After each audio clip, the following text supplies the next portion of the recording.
reasons. I don't play for the stats. If I do my job on the field, I know that people will take notice. Now, as for Illinois, they've had the same goal all year. They expect to win against every single team. It doesn't matter that they're playing against Ohio State, because remember, they have to come here to our home to play us. Coach Bielema raves about his quarterback, about his leadership, that he bleeds confidence into the offense and defense. He said he doesn't get the respect he deserves, but he's going to need to be special today for us.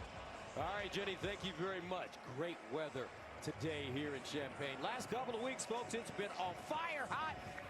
But now we've got some good old Midwest, 68 degrees, sunny and nice and cool. And this is a series that dates back to a 1902 meeting in Columbus. Ohio State leads it 68-30 with 4 ties. Bucks have won 9 in a row. Illinois won the toss, deferred. Ohio State will receive, and here we go. Brandon Ennis is the deep man. This one into the end zone for a touchback, and that brings on Julian Sayin, the California quarterback, who's been playing some lights-out football for Ryan Day. I tell you, it's his poise as a young guy. Touched on it just a little bit ago, and his accuracy. Those are his best traits. And if you're going to be the quarterback of this offense, you're going to have opportunities. There's no doubt. With all that skill around him, including Jeremiah Smith and Carnell Tate. I'm interested to see how aggressive Ohio State is early in this game with Julian Sayin on the road. Sayin last week against Minnesota, 23 of 27, 326, 3 touchdowns, no picks. 1st and 10 at the 25. Bo Jackson, the talented freshman in the backfield. Sayin throwing on 1st down. Underneath, he's got his man, Brandon Ennis. Everybody talks about Jeremiah Smith, Carnell Tate. Brandon Ennis is a keeper as well, gain of 11. Let's take a look at Ohio State on offense. Offensive line has been sensational this year. They have kept Julian Sayin clean, and then all the electricity on the outside, including the best player in America, Jeremiah Smith. And on 1st down, Bo Jackson, young man from Cleveland. Defensively for Illinois, here we go. Well, this defense has got a tall task ahead of them, and they're going to try to use a little bit of a different scheme today. Juice Clark, number 6 in the back end, is going to be following Jeremiah Smith around all day long. That is a matchup that we've got to pay attention to. And how much help will Illinois give Juice Clark over the top? Right now, he's in a one-on-one at the top of the screen. 2nd down and 8 at the 38-yard line. Sayin pulls it out. That ball deflected at the line of scrimmage, incomplete. And that'll bring up 3rd down and 8. And what Aaron Henry, the Illinois defensive coordinator, said to us, the most important thing, get off the field on 3rd down. Rosiak tipped that ball. 3rd down and 8. And they are fired up here in Champaign-Urbana.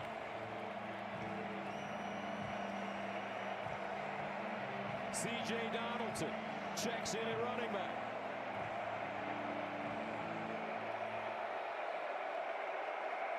Sayin out of the gun with time underneath. Guess who? Jeremiah Smith.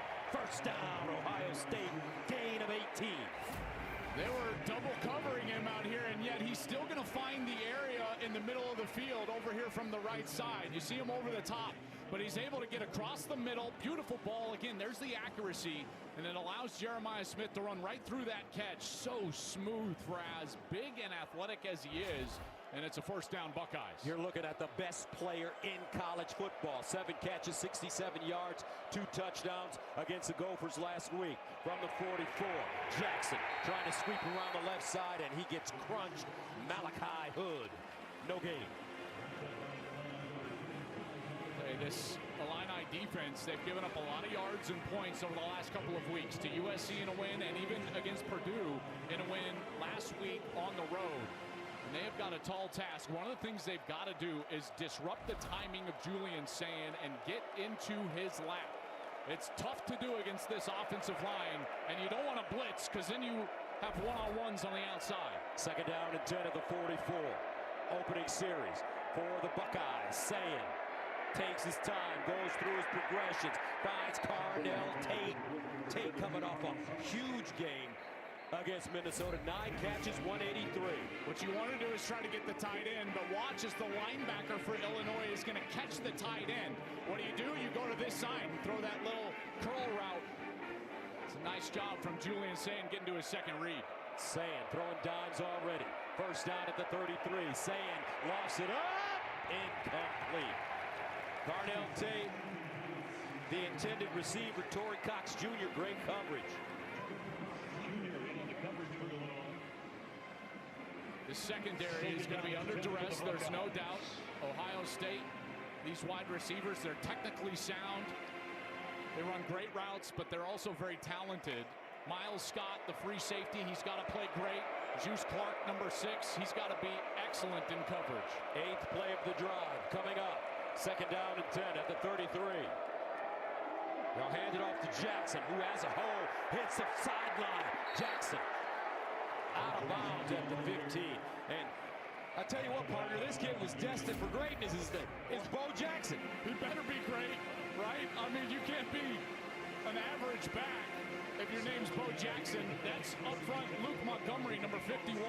Gus, when I watched the film, Luke Montgomery, number 51, he's playing the best football of anybody up front. They run it over that left side. No one there, untouched. Jackson gets better every week as a true freshman. You see him just get more calm, more patient. The vision shows up, and they're a good burst. First down for Ohio State at the 16-yard line of Illinois. Jackson again. Ooh.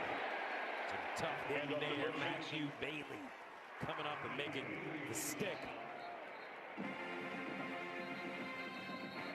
Matthew Bailey, just a giant hit in the hole, and there is an Illinois player date.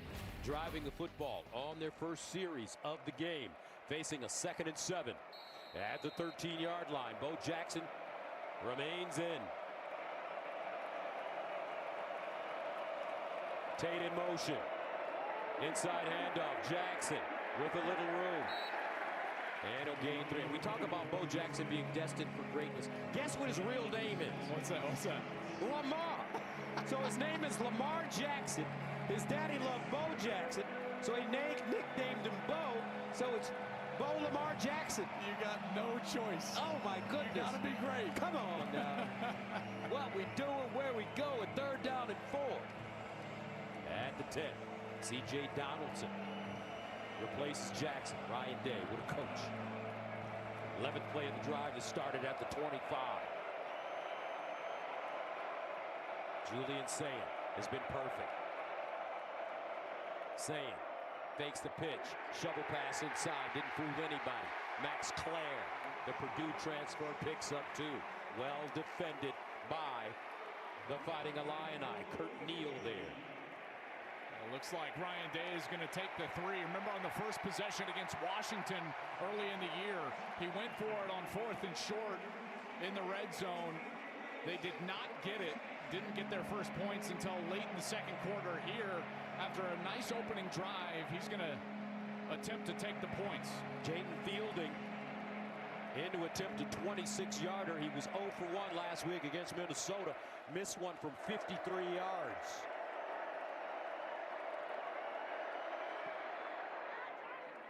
And it's good. Ohio State. Rhett Bielema, what a job he's done. Led Illinois to a 10-3 season a year ago. The best since Ron Turner's 10-2 campaign in 2001. And only the 5th 10-win season in the program's 134-year history. Fighting Illini ready to get it back. Khalil Valentine back deep. He'll let this go into the end zone for a touchback.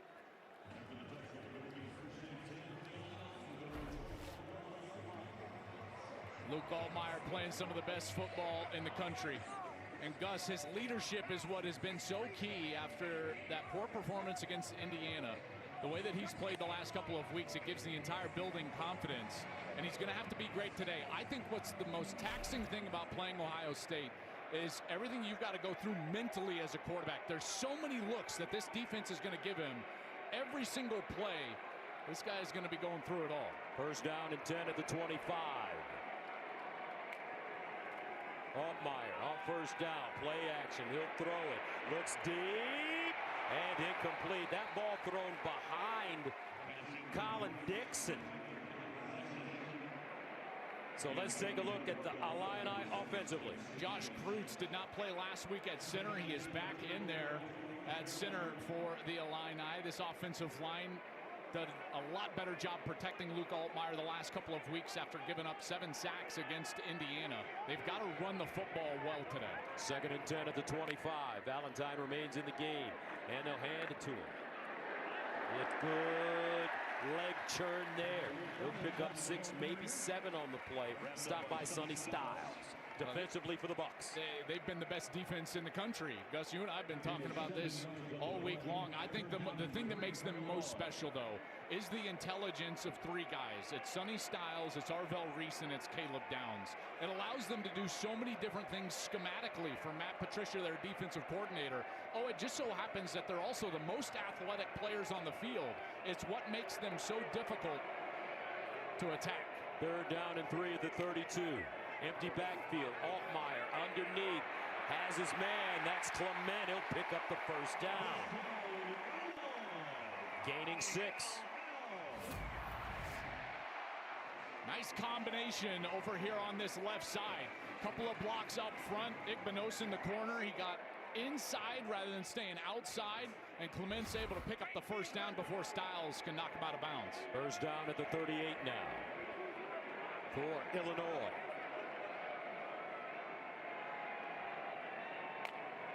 Altmaier, another quick strike to the far side. This time it's Beatty. Hank Beatty coming off a monster game last week against Purdue. You know, there is an injury for Ohio State, not in this play, but coming into today, Lorenzo Styles, veteran safety, not in the lineup. So now it's going to be Jermaine Matthews, normally the starting corner, who's going to go into the nickel position in the slot, which means true freshman Devin Sanchez, number 6, is getting his first start out on the outside. 2nd down and 3 at the 45.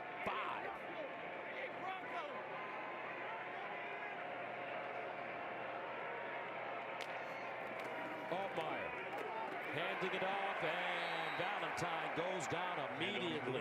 Kenyatta Jackson Jr., the senior from Miami, loss of 2. And he was banged up last week. Didn't play in really the back 3 quarters of that game against Minnesota. But Kenyatta Jackson, they're just a different defense when he's on the field. His length and athleticism at that defensive end position is just so superior. He's 6'6", 265 pounds. 3rd down and 5 at the 43. Can Illinois keep the chains moving? Altmaier underneath and intercepted. Ohio State. Pierce down at the Illinois 35. First interception of the season for Altmaier. That ball deflected by Jermaine Matthews Jr.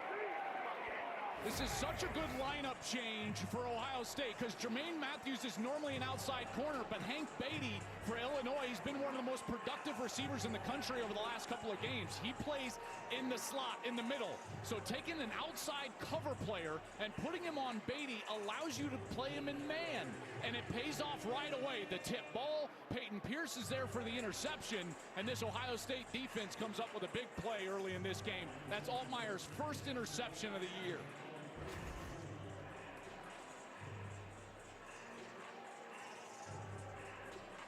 So the Buckeyes take over at the Illinois 35.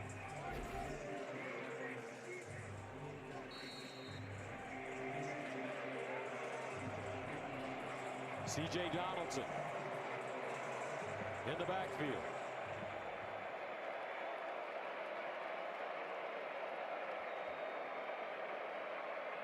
Sayin gives it to him. And he'll get through the hole, pick up about 5. Malachi Hood defensively. It's pretty evident this defense for Aaron Henry, the defensive coordinator of Illinois. They do not want to let these wide receivers get on top of them. So deep safety play, kind of a soft shell coverage there for Aaron Henry. Worried about Carnell Tate, worried about Jeremiah Smith. It means that the Buckeyes will be able to run the football here earlier in this game. Second down and 5 at the 30. Donaldson again, straight ahead, and smash mouth running for Ohio State. He'll gain 10. Watch, you're going to get these guys exiting out here. Watch these linebackers. They get out of here. And so what does that allow you to do? Great push by the offensive line. Not enough numbers to defend the run. If Illinois keeps wanting to drop those guys deep, Ohio State's going to be perfectly fine handing the football off to their big back, C.J. Donaldson. Under 6 to play in the first quarter. First down and 10 now at the 20 of Illinois for the national champions. Play fake, Sam rolls, time, sideline. Jeremiah Smith out of bounds at the 5. That's a gain of 13. Man, they look crisp on offense. I'll tell you, every single week, come out here and you're like, all right, is Ohio State going to have a letdown? We saw the letdown from Penn State at UCLA. We saw Texas play poorly at Florida. And you think, like, where's the trap game for Ryan Day? And they come out here, Gus, in the first quarter on the road against a very good Illinois team that's playing great football. And it looks like they just have not missed a beat. So crisp on offense. First down at the 7. Sam, silent assassin, his high school coach calls him. And straight ahead, Peoples this time. And James Peoples, the sophomore from San Antonio, will gain 3. Bailey again defensively. I'll tell you, Bailey has made a couple of really good tackles right in there when it looked like there was some running room, and Bailey has stepped up and stopped these backs. You know, you wonder, they did not go for it on 4th down on that first possession. I wonder right now here on 2nd down if Ryan Day is thinking to himself, listen, we want to punch it in. Is this 4-down territory for Ohio State inside the 5? C.J. Donaldson returns, 2nd down and goal at the 4.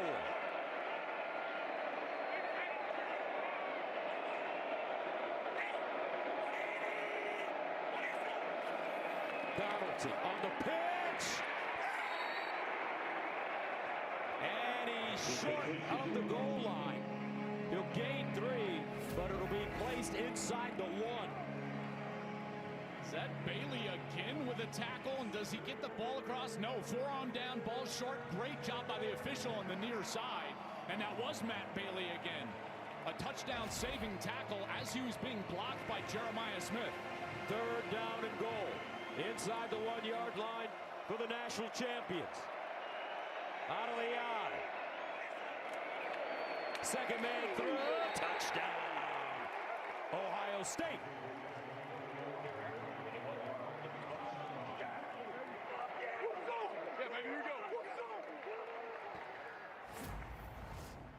Check out the left side of this offensive line right here. You've got Austin Sareveld, Luke Montgomery, moving people at the goal line.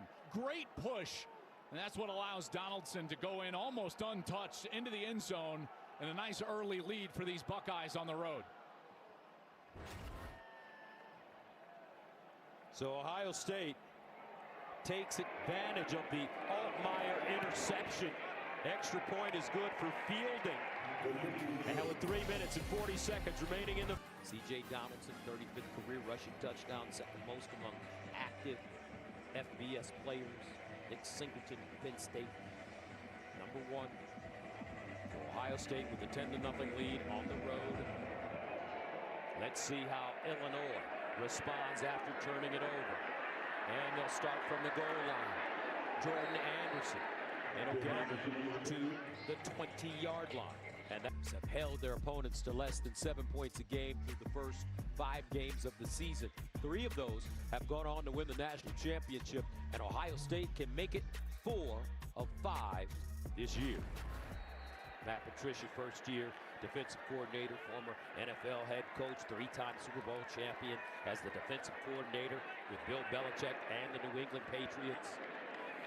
He's definitely made his mark on this defense from the 20. And here's the run. Lafferty with space, and he'll be taken down by Igbinosun, but he'll gain 15.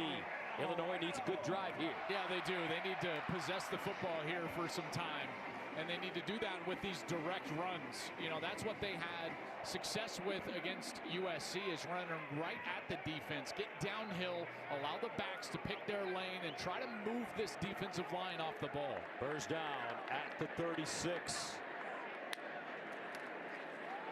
Play fake. Altmaier looking.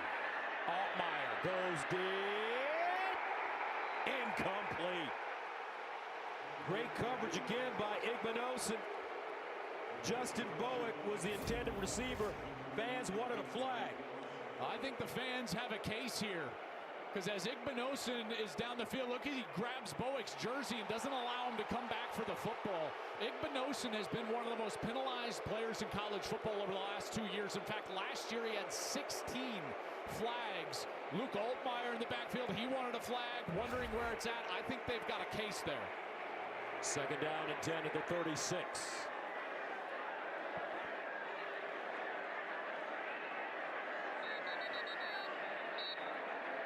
And a timeout called by the Fighting Illini. Davison Igbinosun in coverage on Justin Bowick. Illinois felt like it should have been pass interference. I agree with that. But as it stands now, it's second and long as no flag came out. And now they'll be behind the chains, Gus. After the 16 last year, he's been flagged just once this season. Second and 10 at the 36-yard line. Delayed handoff, Lawfery. And he's dragged down behind the line of scrimmage. He'll get to the line of scrimmage. No gain. Nicely done. Tywone Malone. Tywone Malone has really come on the last few weeks. In fact, he's and Caden McDonald make up that defensive tackle core. They've been very good for Matt Patricia. And Matt Patricia will say those tackles are actually the key to the defense. Tywone Malone, 309. Caden McDonald, 326. Third down and 10 at the 26. And incomplete. That one over the head of Hank Beatty. And the Illini will have to punt it away. Well, he had him there. Beatty had a step, and he had a hole in that defense over there on the left side. Altmaier has got to find him there, and obviously some frustration starting to show here for Illinois. You can see Altmaier shaking his head. They wanted the flag, but then they were unable to rebound. Like I said, open Beatty, got to hit him there. Keelan Crimmins will punt it away from the 21. And back deep, Brandon Ennis standing at the 20. Crimmins, Aussie punter. Played at Purdue and Mississippi State. And the ball fair caught at the 26-yard line. A 38-yard punt. Tomorrow, the ALCS begins on Fox as Cal Raleigh, the big dumper. And the Mariners look to steal Game 1 in Toronto against Red Hot Vlad Jr. and the Blue Jays. Game 1 of the ALCS coverage begins tomorrow at 7 Eastern on Fox. I just have to say, I've got a tear in my beer. Oh, buddy. That was a tough one last night, wasn't it? Yeah. Our director, Rich Dewey, is from Seattle. You're from Detroit. There might have been $1 on the line. Yeah, I owe money. I definitely owe money. First down and 10 at the 27. Jeremiah Smith lines up in the Wildcat formation. No. They fire it out wide to Smith, who lined up in the backfield, and that's incomplete. Miscommunication there between Sayin and Smith. That's a play that can either be a run on the interior, or they can throw that little wide receiver screen out on the outside. I think Smith was expecting him to hand that football off based on the amount of defense that moved outside with him. Maybe Julian just didn't see it. Second and 10 at the 27. Now James Peoples re-enters the game as the pistol back. Peoples makes the first man miss, and he has to fight to get across the line of scrimmage. Joe Barnum brings him to the turf. He'll gain 1. Well, these are the opportunities you got to take advantage of. And you can't allow Julian Sayin to just sit back and scan the field. When he's protected, he's just been surgical this year. And so who's the guy that's going to put pressure on the quarterback? It's got to be Gabe Akis, number 17. He's their best defender. He's their best pass rusher. He's got to show up right now and put some pressure on the quarterback. Jeremiah Smith lines up as the wide receiver at the bottom of your screen. Sayin looks the other side. Carnell Tate. That's a gain of 11 on 3rd and 9. Did he get that foot down? Control, oh yeah, 2 feet. That's an NFL catch right there for a guy that'll be playing on Sundays. I'll tell you what, this guy, he had a breakout game last week. Gus, here's the thing. We talk about Jeremiah Smith, and rightly so. Number 17, that's also a first-round player out there. He is so good on the other side of Smith. First-round player, first-round person. First down and 10 at the 39. Over the middle, and they hit the tight end, Max Clare. Here's a look at our reliable performer, sponsored by AT&T Business. Reliability that you can count on. And Gus, you said it, not only as a player but as a person. It's Carnell Tate. 6 catches of 40 yards or more. That's tied for most in college football. Breakout game last week against Minnesota. And he's a guy that could take this thing by storm. 86 was covered in formation, went down and caught the pass. It's a 5-yard penalty from the previous spot. Includes a loss of down. 2nd down. Yeah, there was a late flag on the formation there on the last play. And they said Max Clare, the tight end, number 86, was covered up. That means there was a wide receiver that was on the line of scrimmage rather than off the line of scrimmage. And you can see, yeah, you can see right here, Jeremiah Smith is on the line of scrimmage and Clare is on the line of scrimmage. So that tight end cannot go out and catch a ball. That's exactly what happened. First down and 15. At the 34. Bo Jackson, the freshman. They give it to him. Jackson picking his way forward. And he'll pick up 11. Here you go, right here, too fast. Tell you what, this Ohio State offensive line, you can see them improving day in and day out. And there have been continuity. All 5 of these starters have started all 5 games. I wonder if they'll even get a snap. I don't think they're going to snap it here to the end of the quarter, because you're exactly right. It's not just what they're doing protecting the quarterback, but it's also their ability to run the football. Those guys up front have been outstanding. Ohio State, the national champions, as we start the 2nd quarter.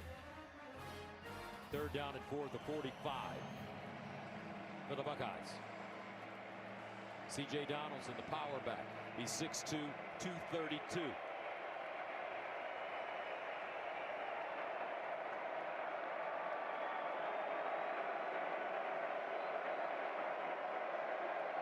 Saying. Lofts it up. Sideline! Jeremiah! And he's got it at the 22-yard line. Beautiful throw. 33 yards, first down, Buckeyes. I'll tell you what, you're going to line up man-to-man coverage. This is difficult to do. He beats him off the line of scrimmage. The ball's a little underthrown. Does he keep that in possession all the way through? Looks like it was coming loose, but look, and this guy is just so good. It doesn't matter, single coverage, double coverage. They are going to take a look at this, because you can see that ball was starting to come loose as he was going down. That ruling is under further review. Remember, he's got to control that through the process of going to the ground, and as you can see, that ball was starting to come loose over the right shoulder. With the contact from the safety, there's Juice Clark. He goes up. There's Miles Scott, number 10, and then he's got to survive the ground, and that's where I felt like the ball came loose and he lost a little control there. We're joined by our rules analyst, Mikey Rulebooks, Mike Pereira. Mike, what do you think? Yeah, it's really an interesting one, Gus, because yes, he goes to the ground and the ball does move, all right? It does move. Did he lose total possession, or did he lose the total possession when the defender knocked it out after he rolled over? You know, you look at it and say ruled on the field catch. Is there enough to turn it over? I'm really not sure at this point. Watch here. Yes, the ball's going to move, but it doesn't get stripped away really till there. Very close call. I'd love to see him stay with us. You say no catch, Joel? I'd say whatever you say. Come on. You've been the expert this Come on. year. You have. I know. I wanted Gus to go first. Yeah, exactly. Exactly. I'm going to say it's a catch. And Illinois saying it's not a catch. Well, if you say it's a catch, I say it's a catch. Get out of here, man. You're not making it fun. By the way, folks, I'm up 2-0. That's right. This season. That's right. I've lost $2. Jeremiah Smith, what a great route, great catch. They always brag about his route running ability, but what I'm seeing, partner, Julian Sand throws a soft, almost like Joe Montana ball. Yeah, he's hyper accurate. You know, and this is a guy that gets better every single week. Now that ball was just a touch underthrown, which is what allowed Juice Clark to get back in phase, it's called, and get up there and knock that ball away. And it does look like, by the reaction, the officials are starting to run back the other direction. I think this one might go the other way. I'm going to say no catch, Gus. I owe you $1, brother. But Illinois, they will take it. After reviewing the play, number 4 did not maintain control through the process of the catch. Therefore, by rule, it is an incomplete pass. The ball will return to the previous spot where it will be 4th down. So close. You know, if he would have had his hands on it, but it was kind of secure in his forearms and slips away. So close. Good coverage there from Juice Clark. And that wipes out a 33-yard gain. So Joe McGuire, the junior from Melbourne, Australia as well, in the punt from the 30. Hank Beatty back deep at the 10. McGuire, hand over in. Fair caught at the 16. A 38-yard punt. The Pacific Life Game Summary is sponsored by Pacific Life, building confident futures for nearly 160 years. Well, the first quarter has been all Buckeyes. Julian Sand, 6 of 10 for 66 yards. They've run the football well for 59. That's the most they've had in the first quarter all season. And Luke Altmaier, his first interception of the year, he's only 2 of 6 for 13 yards. We'll see if Illinois can get something going on this offensive possession. It is tough sledding against what has become the most dominant defense in the sport. First down at the 16. Caden Fagan checks in. Fagan has been nursing an upper body injury and almost another pick. Colin Dixon, Sargent, Igbinosun defensively, and there's a flag on the play.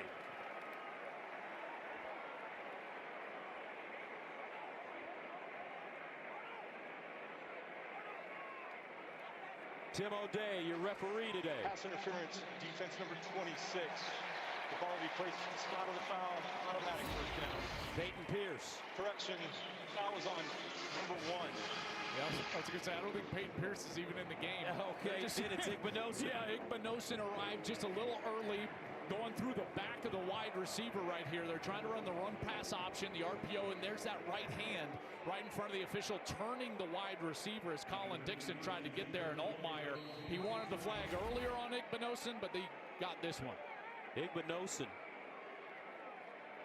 improved because he practiced this year while wearing oven mitts so that he isn't tempted to try and grab receivers.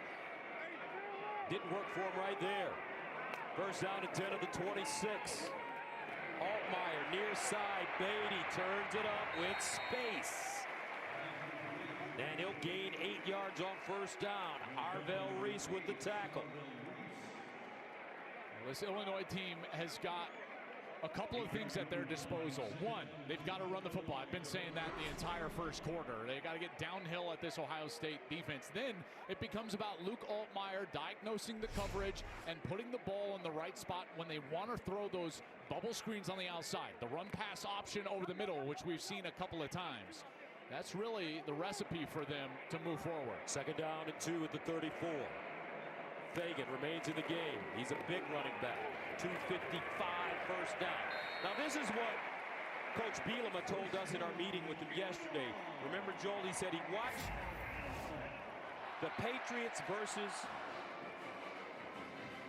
the Giants in the Super Bowls, and he realized he needed to spread out this Bill Belichick defense and go a little fast. That's right, and try to unlock some of the safety disguises with backfield motion, use a little bit of tempo, but then still run downhill at that defensive line, which they're starting to do a little bit. First down and 10 at the 39. Play fake. Altmaier sets up all day to throw. Checks it to the far side. He's got Beatty, and Beatty, nice yards after the catch. Gains 8 on first down. Tackled by Devin Sanchez. Yeah, great job by Altmaier. Watch, he's going to start all the way on his left and work the entire field. Here he goes. He's left, and now he's going to get all the way back over to the right side to his outlet, Hank Beatty, who makes a nice move, but got hit hard as Tywone Malone started coming from the interior of that defense. There's his eyes. Look at that. 1, 2, 3, and now 4. There's the outlet, and he's got time to do it. The offensive line doing a nice job in front. Last week against Purdue, Beatty, 5 catches, 186 yards, and a touchdown. Second down and 2 at the 47.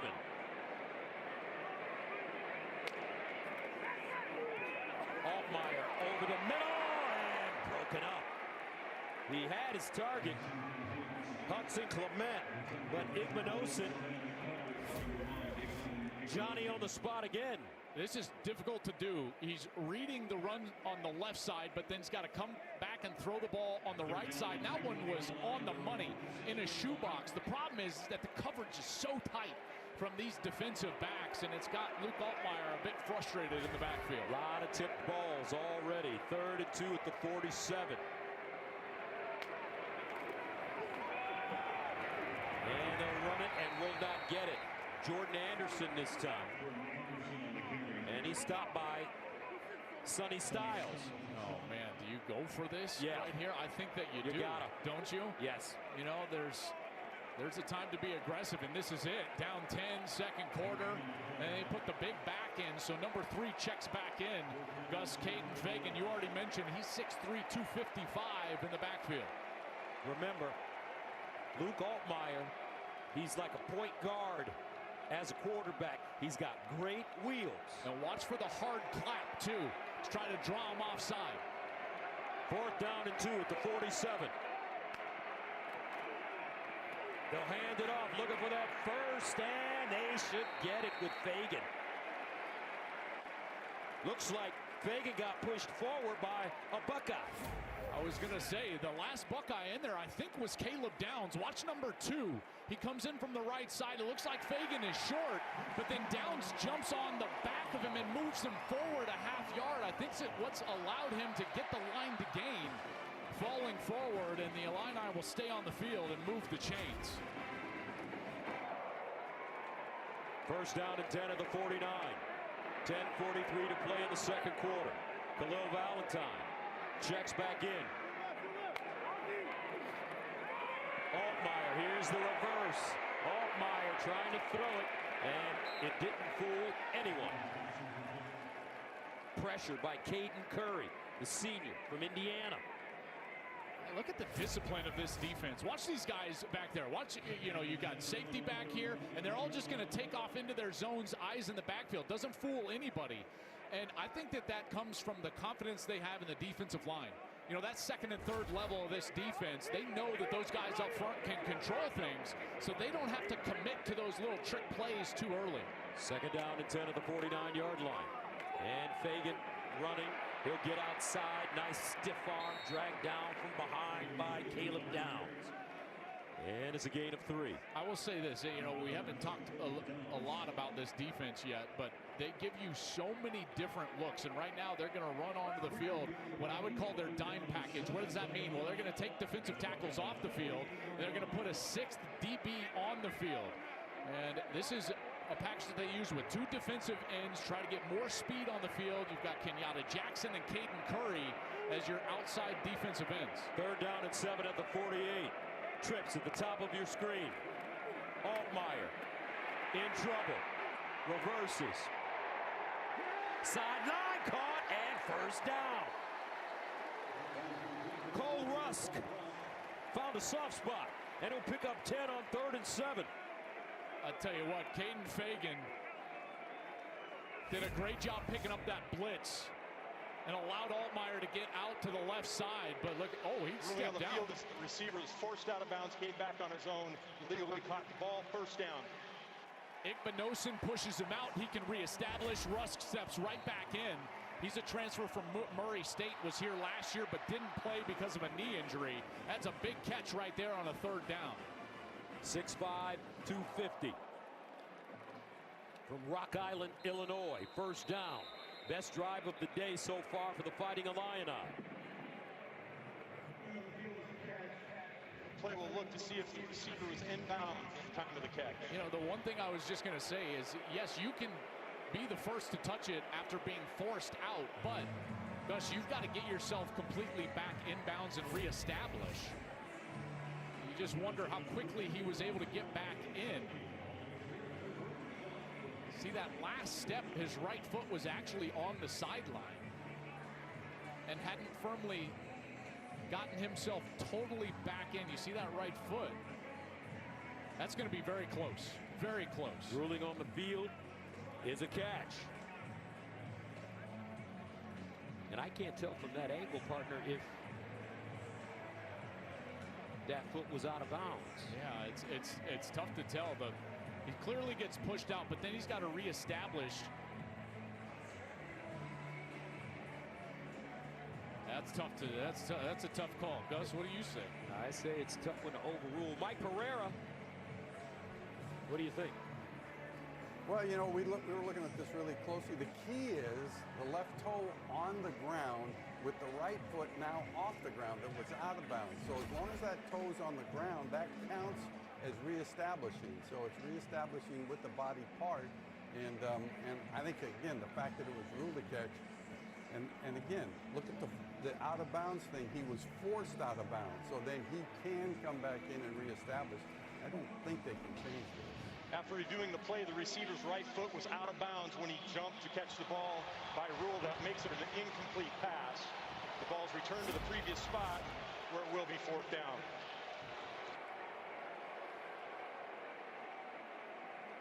There you go.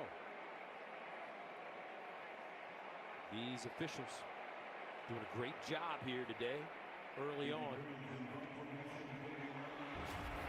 Tim O'Day, your referee. That makes it fourth down and 7, so the Fighting Illini will have to punt it away. Crimmins from the 37. Innes standing inside his own 10. Low snap handled. Oh, he had his knee down. Oh, my goodness. He caught that snap with his knee down. The punter received the snap with the knee on the ground. Ball becomes dead. Timeout on the field. Oh, my goodness. That's like a turnover. Knee down, ball in his hands. First down, Buckeyes. First down and 10 at the 38.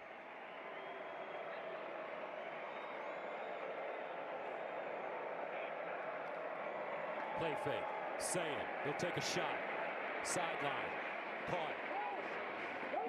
Claire. And a first down. Let's go back to Mike Pereira. Yeah, hey, Gus, let's take a look at that sideline catch again that we had in that last drive and the notion of reestablishing back in bounds. Just in talking about this, here's their philosophy on this. When it comes to reestablishing and you're jumping from out of bounds, what toe is on the ground first as opposed to the one that was still on the ground behind, they're not going to differentiate that. So if you're jumping from out of bounds to inbound, you have to clearly establish with the foot completely out of inbounds before you actually have a catch. All right, thank you, Mike. Saying again now to throw it. Saying guns it underneath, caught, and a first down for Carnell Tate. Gus, this is what I love about watching these wide receivers and Carnell Tate. You see him come back to that ball, work back to the quarterback. That's detail. You know, it's not just the talent and athleticism that makes you a great wide receiver. It's the attention to detail, and that was evidence on that last play. First down and 10 at the Illinois 17. Handing it off, Jackson. Not a lot. As James Thompson Jr. wrapped up by James Thompson Jr. for wraps him up. A gain of 4. Yeah, James Thompson has played really well for Illinois. He transferred in from Wisconsin, and he's really solidified the middle of that defensive line. He's 6'6", 310 pounds, a huge body in there from Cincinnati, Ohio. That was a nice stop on first down.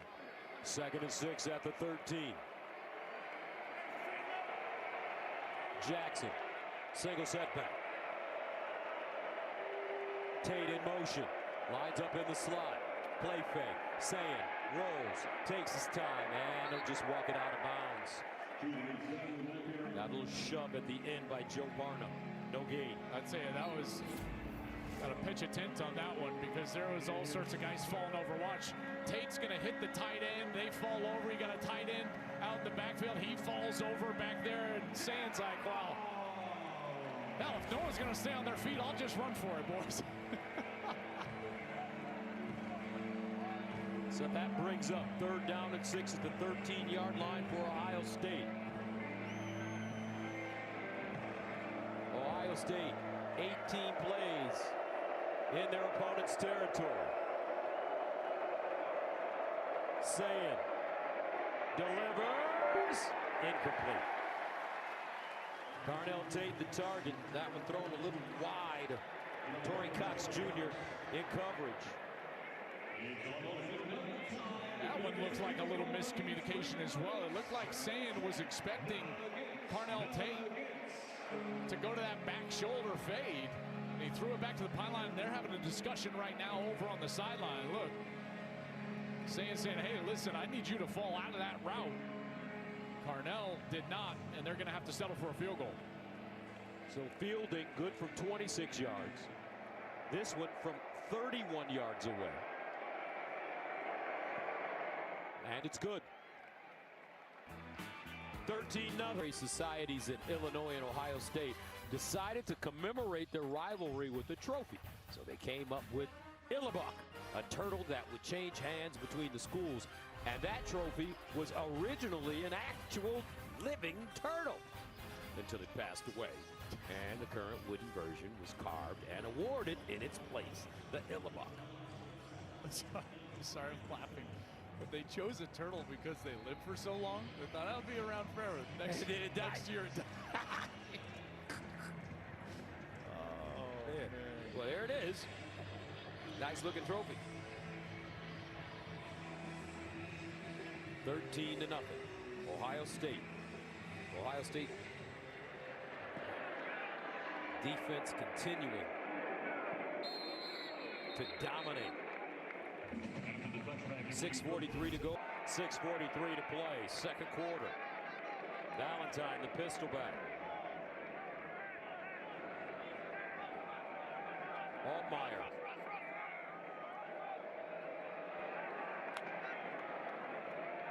Altmaier hands it off to Valentine. Across the line of scrimmage and gain a yard. Jalen McClain, the safety defensively. Oh, gosh, they're going to give the Ohio State the ball. The ball came out late. Caden McDonald came out of the pile. VAR official came in pointing their direction. Really on the field is the fumble recovery defense. First down.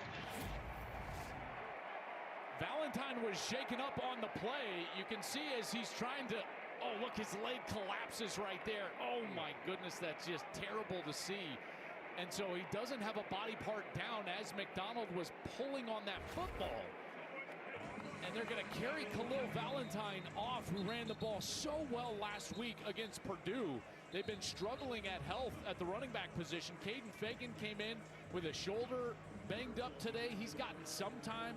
Aiden Lawfrey is finally healthy and back in the lineup. But there, McDonald, you can tell as he was ripping at that football, he fell on the leg of Valentine, and now Ohio State, another short field offensively.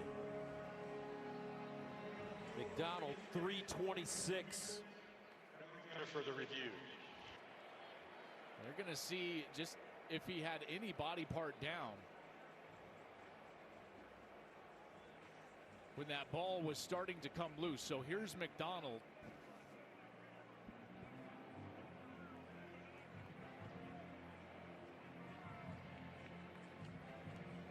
I mean, it's tough. I mean, you feel for Khalil Valentine in that position. I mean, what a terrible position to be in. But I didn't see any body part down. Good to see him at least walking on the sideline after being carried off.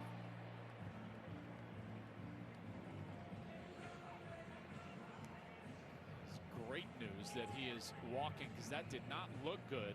And as you mentioned, partner, it's not like that's just a defensive back. I mean, Caden McDonald is a big human being. Yes. 326, as you said. Valentine will head into the tent as they take another look at this. Valentine, 200 pounds.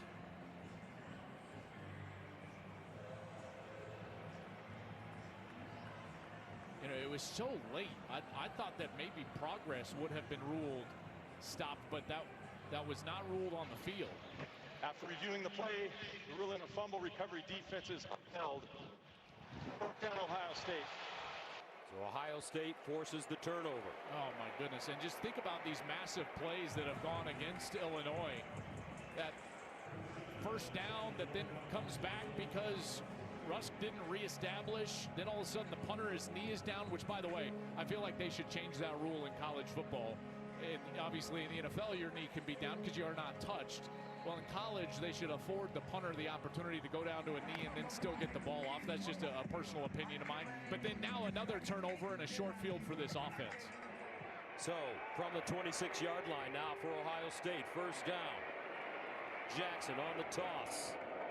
And Jackson wrapped up at the line of scrimmage. Nicely done, Rosiak. No gain. Let's check in with Jenny. I know you guys witnessed as well that moment between Julian Sayin and Carnell Tate, discussing a little bit of that miscommunication when they were leaving the field. Well, those conversations continued on the sideline, but in a really positive way. And Coach Day pulled me aside before the game. We talked a little bit about Julian, and he said he's starting to find his voice, his confidence. I have to say, guys, I talked to Julian before Texas. I talked to him this week. A totally different player in terms of his confidence in leading this group. All right, Jenny, 2nd and 10 to the 26. Jackson. James Thompson with the stop, a gain of 4. This Illinois defense is held up fairly well against the run, and what that allows you to do is get to these third downs with an opportunity to get off the field and force Ohio State into another field goal opportunity. And that situation has come up again. You've got to try to find a way to get pressure on Julian Sayin, but you can't do that with man coverage on the outside. You know, it looks like right now they are showing man, which means Jeremiah Smith would be in a one-on-one at the top of your screen. 3rd down and 6 at the 22. Sayin looks that way. And caught for a first down by Jeremiah Smith. It's too difficult of an assignment because of the way that he gets off the ball and threatens you down the field, and it just allows him to drop out of that route. Slaps him by, and Juice Clark gives up the space. He knows where he's at, 2 feet in bounds, and Jeremiah Smith moves the chains. Smith so far, 3 catches, 38 yards. Sayin 9 of 14, 94 yards. First down at the Illinois 15. Ennis in motion. Peoples has to fight, and he'll be tackled for a loss by Matthew Bailey. Tell you what, this man has been playing some great football this season. A loss of 2. You're exactly right. And also in there was Gabe Akis, which slowed down that play and allowed Bailey to get in there, Gus, like you said, and make the plays, made several plays right there near the line of scrimmage from that safety position, in particular in the red zone as you play closer down towards the line. He's 6'2", 215 from Moline. 2nd and 12 at the 17.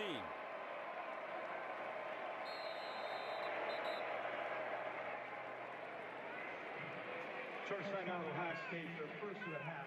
And a timeout called by Ohio State. Hopefully Valentine is okay. Went off the field, had to be carried off the field, but then he started walking on his own, now on the bike.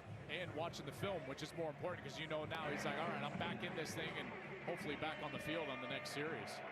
2nd and 12 at the 17-yard line.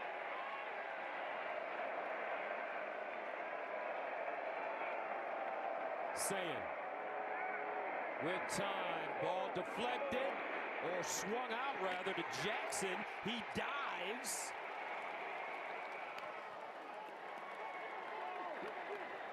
And a touchdown.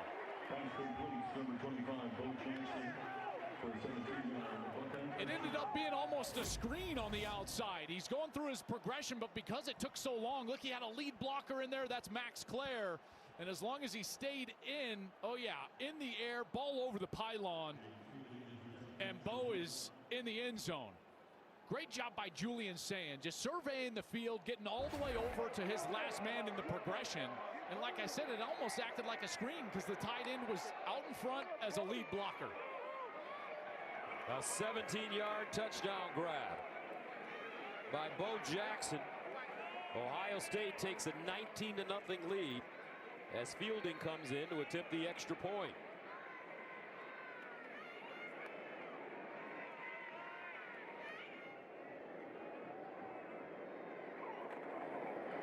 And it's good. 5 plays covering 26 yards. 20-0 Ohio State over Illinois. Bo Jackson into the end zone as Ohio State is able to capitalize on some miscues from Illinois. A turnover there gave them a short field. The Buckeyes have had a heck of a first half. Ohio State with 14 points off 2 Illinois turnovers. And they'll send it away and out of the end zone for a touchback. Now it's time for the Aflac trivia question. Get help with expenses. Health insurance doesn't cover with Aflac. Ohio State true freshman running back Bo Jackson is making a big impact early for the Buckeyes. So for today's Aflac trivia question, who holds the Ohio State freshman record for most rushing yards in a season? Oh, that's something we should know. I feel like it. I've got 2 in my head. Eddie George? No, I think it's one of the, J.K. Dobbins, yeah. And then also Travion was great. Travion ran for over 1,000 yards as a true freshman, I believe. Okay, so maybe we'll get one right this week. 1st and 10 of the 25. And a flag on the play. False start. Offense, number 64. 5-yard penalty. First down. So hold on. Who do you pick? Come on. Travion. Okay, I'm going to go with J.K. All right, who holds the Ohio State freshman? J.K. all day, baby. I still, every time I see an Ohio State fan, and they bring up one of 2 things. They're like, hey, tell Gus I got barbecue back there. Or they say, J.K. all day. I tell you, they gave us barbecue. I can't even eat barbecue anymore. First down at 15. Wait, what? No. It's 58, bro. It doesn't work out that well. Over the middle, and it's caught. Clement. And Hudson Clement picks up 17. His knee was down. Good throw there from Luke Altmaier. Best of the day. 2 timeouts remaining for Illinois.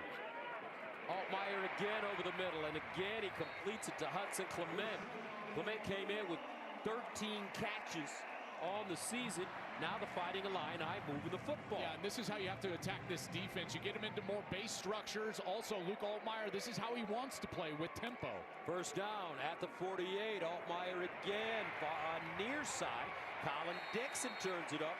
He'll gain 7.5, maybe 8. You know, this is the type of quarterback. He's so experienced that at times as a quarterback, you go over and you're like, all right, give me the ball. Not in let me run it, but let me go out there and be a point guard. Give me the game, and that's what it feels like right now. 2nd down and 2.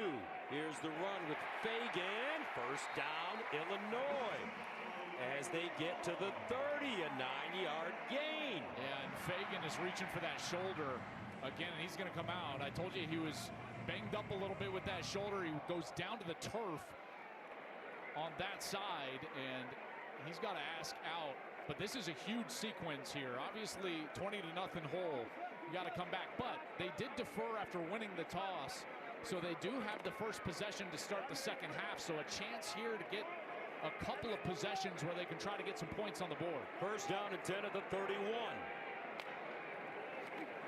Altmaier over the middle, checks it down to Jordan Anderson.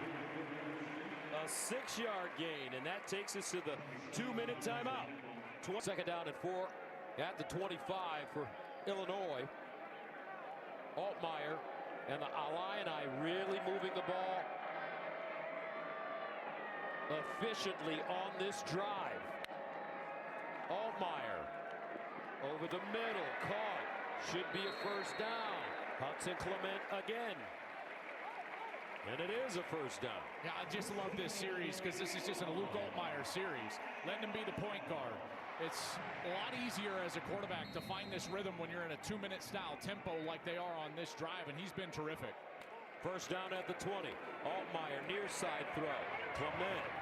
And he'll get to the 16. A gain of 4. Reese with the tackle. This is what they were talking about in the meeting yesterday. Spreading them out and going quick. That's right, and they're not substituting. So those 11 for Ohio State have to stay on the field. They can't call those blitzes. They can't get fresh pass rushers on the field. Second down. The fade in the corner. Caught.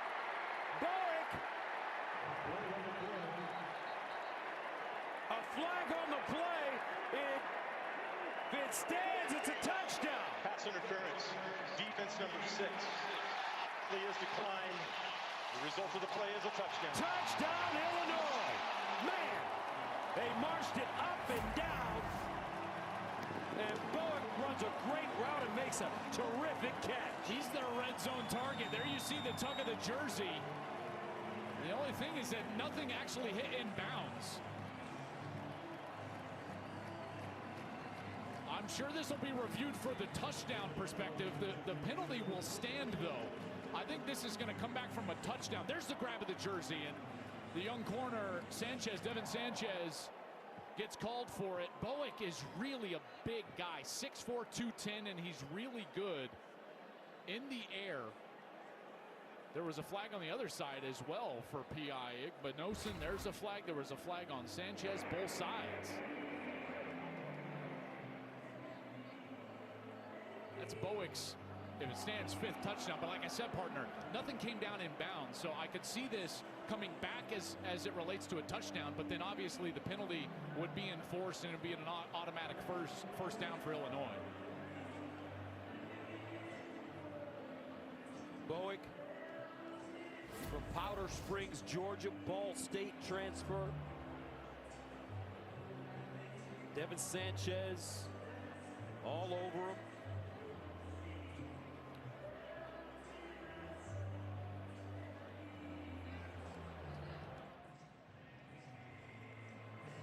He has been their red zone guy. You know, not a lot of catches in the middle of the field. After reviewing the play, the receiver did not come down in bounds. Therefore, the pass was incomplete. However, the pass interference on defense number 6 will now be enforced. It will be placed at the 2-yard line with an automatic first down. Please reset the game clock to 1 minute and 24 seconds. 1:24, please. Thank you. Devin Sanchez is a really long, good-looking young corner. He's 6'2", 198, but having to start today because Lorenzo Styles is out for the defense. And now Illinois will do something that no one's been able to do really in a couple of years, which is punch the ball in from inside the 5 against this Ohio State defense. Remember, think about this. 4 weeks ago today, Ohio State gave up its last touchdown to Ohio. First down and goal at the 2. Fagan, the deep man, in the eye with the tender shoulder. Play fake. Altmaier scrambles, turns it up. Oh, what a tackle. Caden Curry is 260. And he tracked down Luke Altmaier in space. A loss of 2. What an incredible effort by Caden Curry there. It looked like Luke Altmaier was going to get the edge. And then Curry is able to get outside and just trip him up. You know, you talk with opposing offensive coaches and they will constantly say, listen, it might be easier to score on Ohio State from outside the 20 than inside the 20. Their red zone defense has been incredible. They are #1 in the country. They have not given up a touchdown in any red zone possession yet this season. You go back to last year, they were incredible in the red zone in several goal-to-go situations. Texas, obviously, famously in that national semifinal. Penn State had first and goal. Nebraska had a 4th down inside the 5. And this is a defense that just is so difficult. What's the difference? What has this man, their defensive coordinator, Matt Patricia, done to make them look They actually look better this year than they did last year. Yeah, I think it's multiple. You know, now they were great inside the 5 last year as well, but they're more multiple in terms of the fronts that they run. So they cause the offensive line fits in terms of recognition, and they also disguise in the back end, similar to what an NFL team would do. Let's see if Illinois can punch it in. 2nd and goal from the 4. 2 timeouts. 1:18. Altmaier pulls it out underneath, and they stop him again. Lawfery just body slam by Taiwan Malone Jr.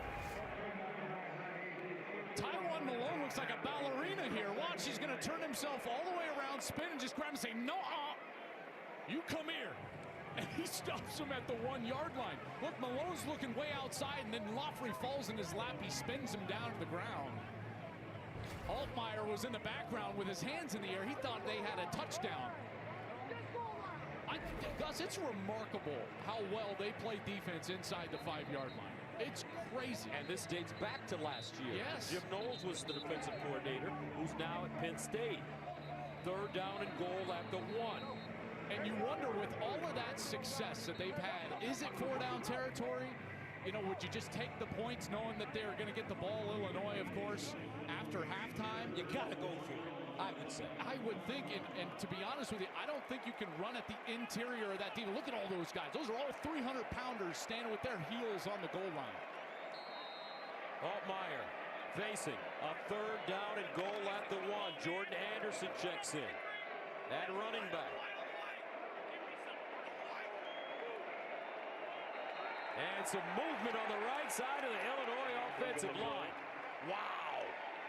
A false start coming up. False start. Offense number 86. 5-yard penalty. Down. It's Christian Abney, the far side tight end. And Altmaier's not even giving a cadence. And you can see some frustration. That's Melvin Priestley, number 58. Giving Abney the business there as Kenyatta Jackson says move him back 5, and now it becomes even more difficult. I think this has got to be a throwdown now. You can't run the football from the 6-yard line at this defensive front. Altmaier 7 for 7 on this drive. They've gotten so close. 3rd down and goal at the 6. I think you might want to run the quarterback on the edge, try to get him in some sort of zone read with a lead blocker in front of him. Lawfery checks in. Altmaier in the corner, back shoulder, incomplete. Igbinosun defensively. No flag. And that brings up 4th and goal. That ball needed to be thrown higher from Luke Altmaier. You see Igbinosun never turns around, gets away with some contact, but the ball is so low. That's got to go up high. He didn't play the ball. Should that be a penalty? Well, only if there's contact through the man that's forceful enough to keep him from making a play on the ball. And they deemed that contact, even though it was there, was not inhibiting the wide receiver's ability to get back from the ball. It's questionable. That's a close call. So they will attempt a field goal from 24 yards away. David Olano and the Fighting Illini finally on the board. 20-3.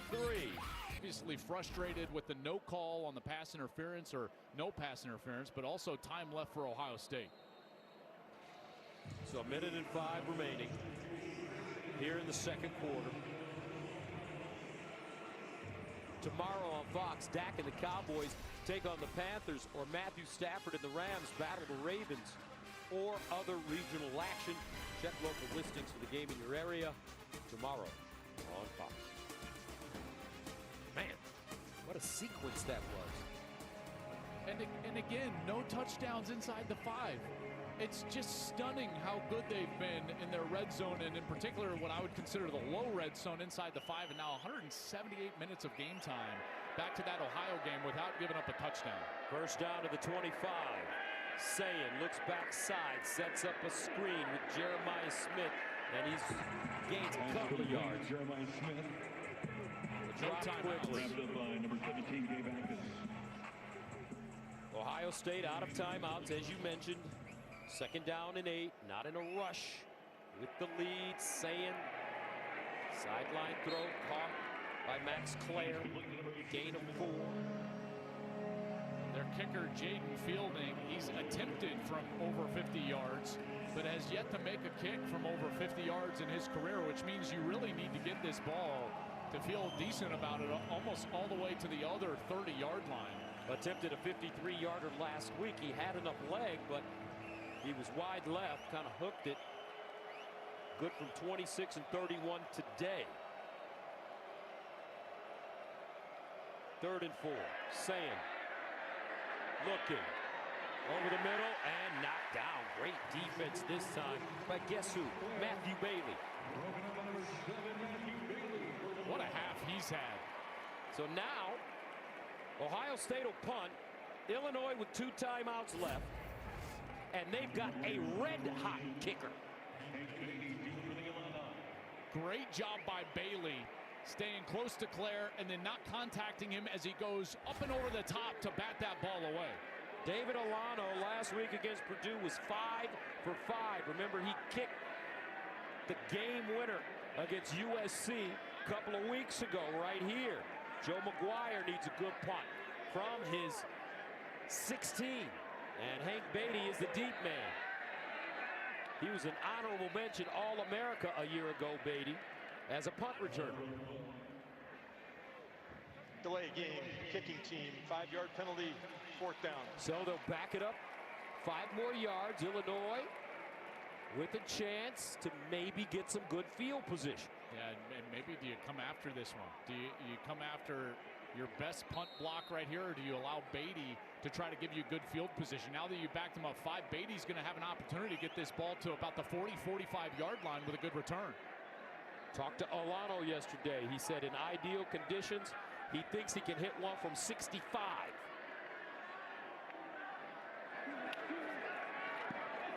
They send it away, far side. And it goes out of bounds inside the 35. And that is a 34-yard punt. And there's David Alano. Now Gus down on the field before the game, watching the kickers go through their pregame warm-ups.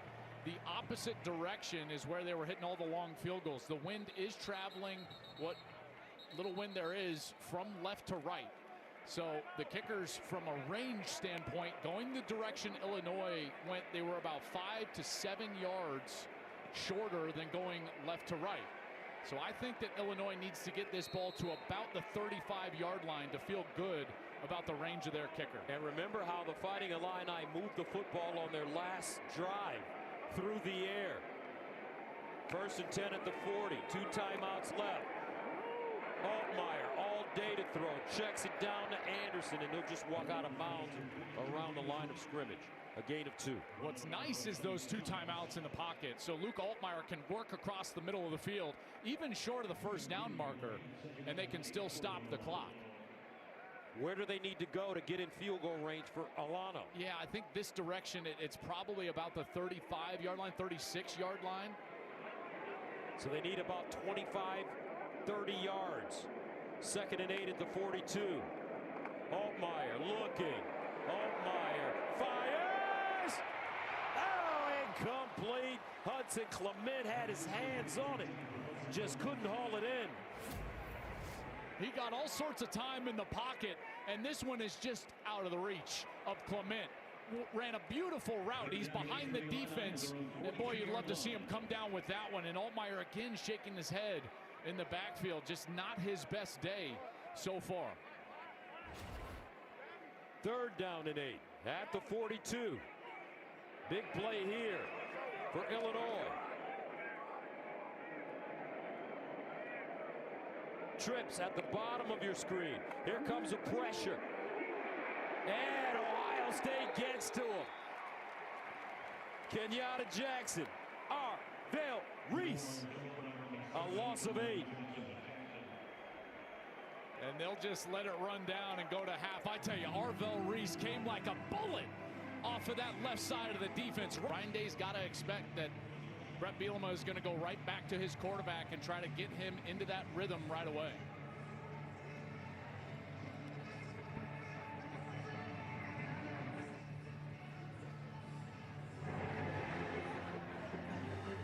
So we're ready to start the 2nd half from Champaign.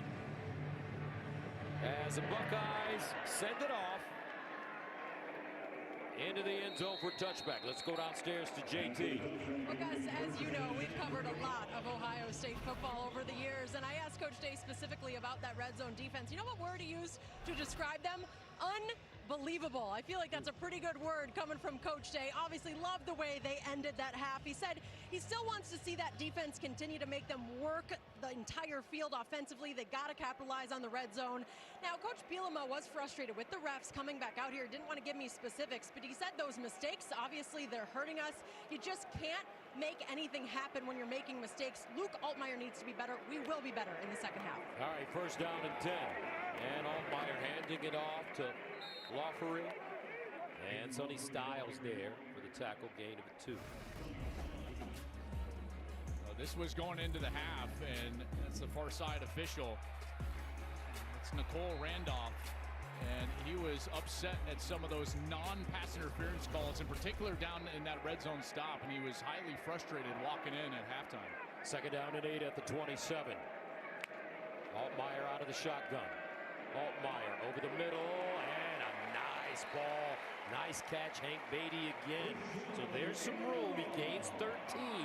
First down, Illinois. If you're going to throw the ball on this defense, one, you got to protect. And the offensive line has done a decent job of that today. Not perfect, but decent. And then you got to attack the seams of the defense. They get there quickly. First and 10 at the 40. Lawfery down the sideline, out of bounds at the Ohio State 40. Jalen McClain ushers him out of bounds after a 23-yard carry. I love that formation. They had all the wide receivers over to the top side of the screen. No defender. All the defense went over that direction, and Ohio State was outmanned. First down from the 37. Altmaier fires deep. Altmaier sideline, no. Igbinosun in coverage on Colin Dixon. I just love how physical Igbinosun is. He's 6'2", 195. Yeah, long corner. Comes back for his senior year, and he's always going to have hands on the wide receiver. And you can see they're looking back. Colin Dixon wants a flag right there. But you know, you go against number 1, he is going to be physical. He is not going to allow you to just run down the field. And again, shaking of the heads, and you're getting the boos out here from the crowd. And if you hold every play, they can't call it every play. Second and 10 at the 37. It's good strategy. Here's Altmaier under pressure and just throws it away. Nobody near the football. Kenyatta Jackson with pressure.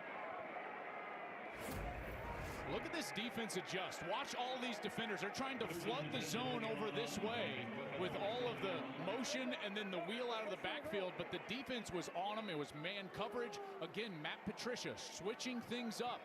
Call them. They think they're going to be in that zone, and then Altmaier ultimately takes a hit from Kenyatta Jackson. It's just scary with Coach Patricia doing what he's doing with the defense, and it's just his first year. Can you imagine in the next couple of years? Third and 10. Altmaier delivers. Caught. First down. Illinois. Colin Dixon. Illini, they're starting to get their confidence. They really are, and again, it's the ability to attack that deep middle of the field. When they're in zone coverage, that's exactly where you have to attack them. There are holes in that zone over the middle. That's where Altmaier needs to attack. Gain of 17. Altmaier again. Quick strike this time. And it's Rusk. And he's close to a first down. Caleb Downs with the tackle. Remember what Coach Bielema said. He went back and watched the Super Bowls. When the Giants beat the Patriots, spread them out and go fast. That's right. That's exactly what they're doing, and they're having success. Second and 1. Here's a handoff. Fagan. A gain of 2. But now, Gus, it changes. Why? Because the field shrinks. And you're inside of this red zone where Ohio State has been so good. They've got to try to get somebody open on the outside, a pick play or a matchup that they like. First down and goal at the 9. Fagan with some room, dragged down by Arvell Reese. Their biggest target is Justin Bowick. He's going to check into the game. He's number 0. Remember, he's 6'4", 210. He's a matchup that they could like on the outside. But you've got to try to decipher, is Ohio State going to be in man coverage or are they going to be in zone coverage?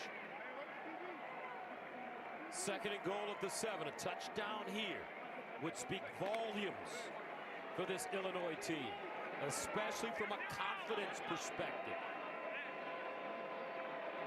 Lawfery, the pistol. They dump it off. Short side. Beatty! Down at the 1-inch line. Igbinosun with the saving tackle. Beatty tried to spin himself back to the goal line. Does that ball break the plane? It looks like it's short. Left forearm on the field before that ball gets to the goal line. Third down goal from the 1. Can Illinois get in? Altmaier pulls it out. Spins! And he doesn't get in. Sonny Styles denies him. Wow!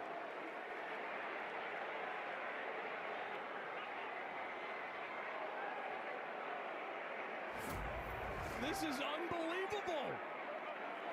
Altmaier's protecting the football. Does that ball get in? He's trying to spin. It's in his right hand. It didn't.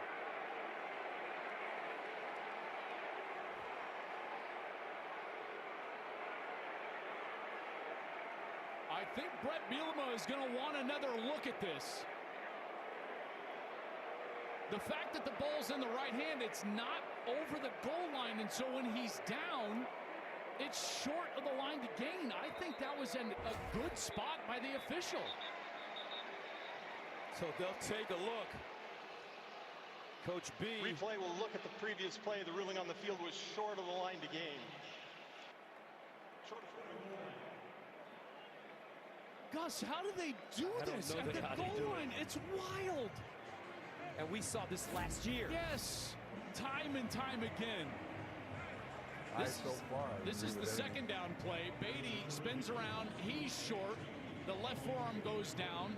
Then on third down, Altmaier is out here, same side of the field.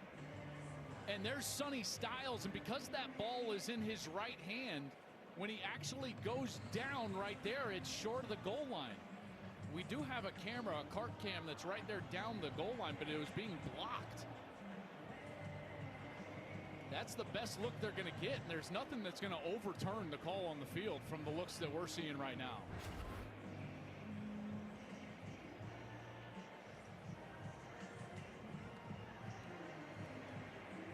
This is remarkable. I've just never seen anything like it. This amount of sustained success defensively at the goal line. Don't you have to go for this? I mean, I know it's like, well, don't you? 20-6, who cares? Still 2 possessions. Fourth down and goal at the 1. After reviewing the play, the ruling on the field is upheld. Fourth down. You gotta go. I think you do.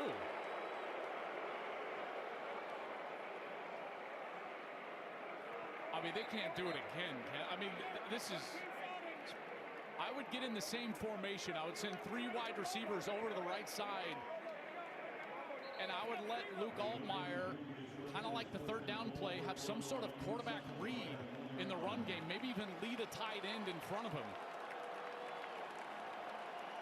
Cannot false start. They did that last time they were in this situation. All right, here we go. Fourth down and goal at the 1.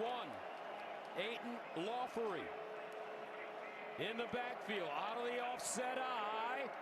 They pitch it to him, and they get it. Woo! Illinois. Hank Beatty with the pitch. Great call by Illinois. Now that is an unbelievable design right there. You hand it to Beatty. He's in the backfield, and then he executes an option out to Lawfery right there. The handoff option play. Of course they have that in the playbook. They walk into the end zone. Boy, it was tough, but they paid it off. 12 plays, covering 75 yards. The Illini score to open the third quarter. First rushing touchdown allowed by Ohio State this year. Extra point. He was like, well, I don't see that being a bet. You got me. So here's Ennis. And Brandon Ennis hopping forward. And he'll give Ohio State some great field position. So, you know, Gronk's got to Now that he's on the pregame show, he's got to pronounce all these hard names, Joel. Check this out. Watch this. And you got to give credit to this rookie sensation wide receiver out of Ohio State, Emeka Egbuka, going for over 100 yards. Emeka Egbuka. I'm getting confused. I don't believe any of that grunt shtick. I think he's like a Mensa person. And that's an act. Oh, well, he's going to have an easier time. All the way to the bank. When Jeremiah Smith gets there. Happy better. Time. Emeka Egbuka. Hey, you know what, Gronk? I resemble that remark. First down and 10 at the 37. Here's a handoff to Donaldson. And let's see if that last touchdown ignites this Illinois defense. Yeah, they've got to come out. And they've got to, one, stop the run on first down. Okay, check. Well, now you've got to make sure that you're not allowing a big play over the top. They've done a nice job keeping their safeties deep, not allowing these wide receivers to get over the top. Loss of 1, second down and 11. Sayin over the middle. Oh, he's got his tight end on the seam route. Max Clare. Big throw, 24 yards. He's like the lost guy in this offense. Transfers in from Purdue, where he was a second-team AP All-American. And at least in the preseason, like, this guy is a great player and got one-on-one and made him pay. First down to the 42 now. And the handoff to C.J. Donaldson. James Thompson with the tackle. Every week, Max Clare gets a little bit better and more integrated into this offense. Last week against Minnesota, he had 5 catches for 63 yards. And that was a big completion right there on second down. Looking like a young Brent Jones, the legendary San Francisco 49ers, 3-time Super Bowl winning tight end.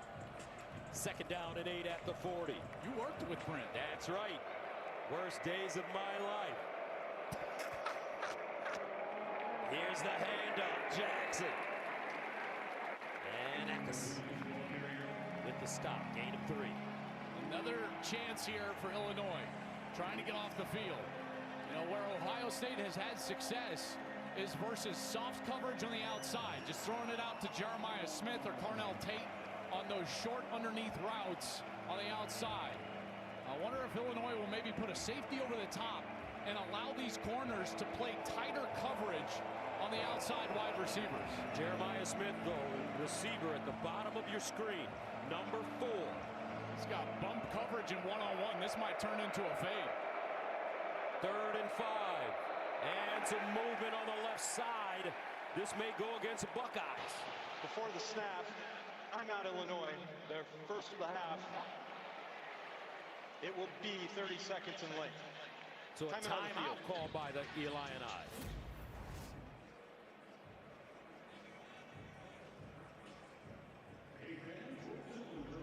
Not just a good game, folks, but a great game.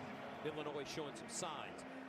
Ohio State faced with 3rd down and 5 right now. Can the Illini get off the field is the question.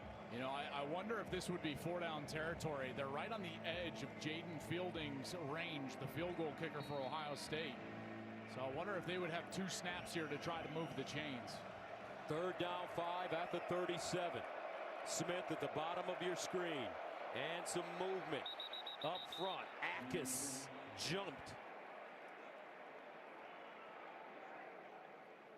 Offside. Defense number 17. 5-yard penalty. 3rd down. Oh, man, that's just a huge mistake. Okay, watch the left guard. The left guard is Carson Hinsman. He taps the center, and then everyone's expecting the quick snap right there. But they hold it for a beat, and then Sarabel, the left tackle, he steps out in order to make sure that the call is made right there, and Eckes can't get back into position. And now it makes it a 3rd and 1, and I would certainly think now it's a 4-down territory. You got 2 snaps here to get this 1 yard.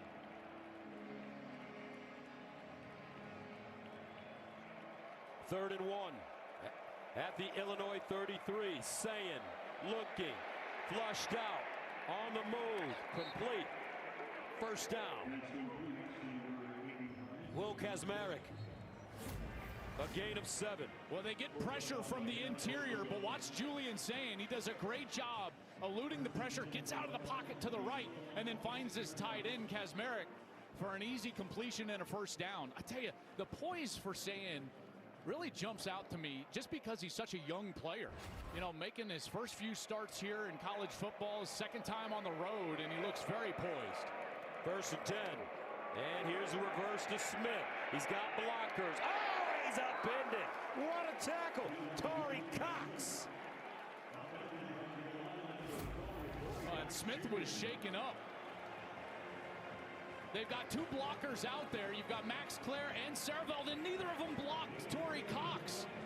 He just splits the 2 blockers, and he's able to get after Jeremiah Smith, who landed awkwardly. Watch, he kind of gets his back bent. He lands on his face, and he went off to the sideline quickly after that, and they're attending to him now on the bench. 2nd and 7 at the 23. Interesting turn of events. Now, the best player in college football is on the bench. Play clock. Now a timeout call by Ohio State. Charge timeout, Ohio State. They're first of the half. And Ryan Day is not happy. The officials were holding the snap because they had substituted. And Illinois substituted very late and was jogging off the field. The officials were allowing it. And they are still attending to Jeremiah Smith over on the sideline. That's obviously the biggest news going on in the game. Do you see his helmet?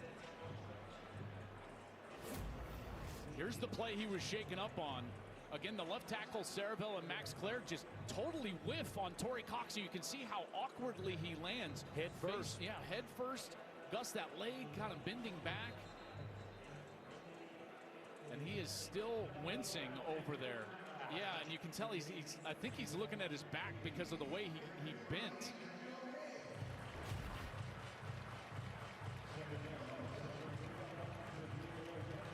Well, that's now becomes easily the biggest story of the game so far, and possibly across the entire country. This is a different team without that guy on the field. 2nd down and 7 at the 23. Donaldson, and he smashes forward and picks up a 1st down.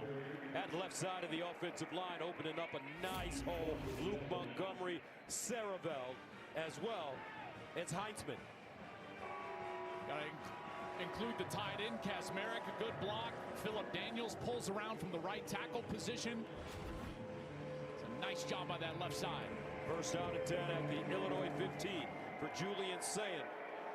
Bo Jackson checks in at running back. Sayin on the short roll, dumps it down, Jackson, and he's tackled in space by Torrey Cox Jr. again. And Jackson's a little gimpy. And he's got an ankle taped up. That left ankle is taped up for Bo Jackson, and not the right ankle, and he's kind of favoring that side, and so he'll head to the sideline. James Peoples checks into the game at tailback. 2nd down and 7 at the 12. Jeremiah Smith with his helmet on, standing up, ready to check back in. Here's a handoff, Peoples, and Peoples lunges forward. Kareem with the stop after a 2-yard gain. I got to hand it to these safeties for Illinois. Well, they're playing some ball. Yeah, Matt Bailey, we talked about him. Gus, this is Sabor Kareem. He steps up, makes a big play. Miles Scott has been in there. Torrey Cox. So a timeout. 5:02 to go in the 3rd. Ohio State faced with a 3rd and 5 at the Illinois 10. C.J. Donaldson in the backfield with Julian Sayin. Ennis goes in motion. Here's Sayin looking underneath, caught Donaldson, and Donaldson denied the 1st down.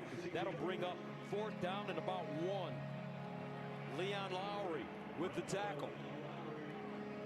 They are not calling in the field goal unit. They'll send the tight ends on the field. They'll try to get big here, and Ryan Day will get aggressive, and they'll go for it on 4th down. Moment of the game for this Illinois defense. Have to get a stop. 2 tight ends, 4th down 1 at the 6. Donaldson, all 232 pounds. The deep man in the offset eye. Now they switch the formation. Donaldson, and it's Sayin leaning forward, and he'll get the 1st down. and a whole lot more. A brotherly shove gives them 3. Look at the hole in the defense right here. I'm so surprised they had nobody right over the center or in that A gap, the gap just to the right of the center between he and the guard. And every time you're going to quarterback sneak, Gus, as a quarterback, you're taught to go to the bubble, the soft spot. And that was right in front of Sayin. Great push from the interior of that O-line and an easy conversion. First down and goal at the 3-yard line.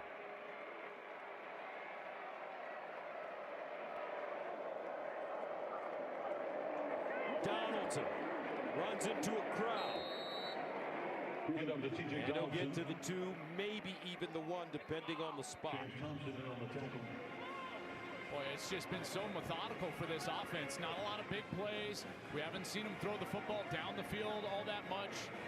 Illinois has done a nice job trying to take that element of this Ohio State game plan away, but here they better get big and get tough against this run game. 13th play of the drive. The longest Ohio State drive of the day. Donaldson, he can smell it. They give it, and he's hit before he gets to the line of scrimmage by James Groots. No gain. Groots came flying in. Here he is at his linebacker position. Watch him just knife into the defense. The guard doesn't see him coming. He's in the backfield, and he's able to stop Donaldson along with JoJo Hayden and produce another 3rd down. Biggest play for the defense of the day right here. 3rd down and goal. Can they keep him out of the end zone? Out of the eye. Donaldson. I don't know. Touchdown. C.J. Donaldson.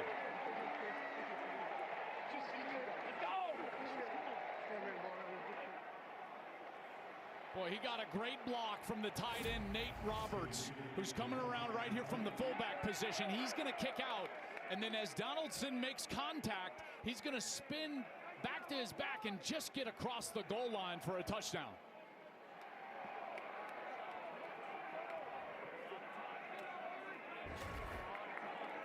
Fielding in for the extra point. And it's good. A left ankle injury. He's now getting his ankle retaped for the 2nd time.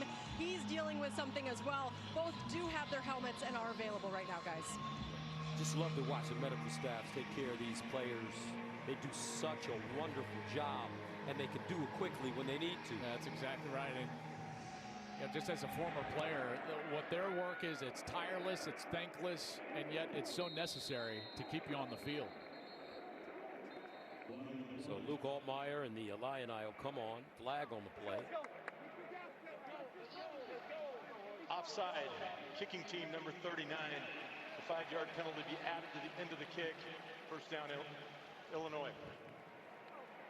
All right, well, you take stock in, all right, what's been working for Illinois? If you're Barry Lunny, the offensive coordinator, what's been working is high-tempo spread offense, letting Luke Altmaier be the point guard.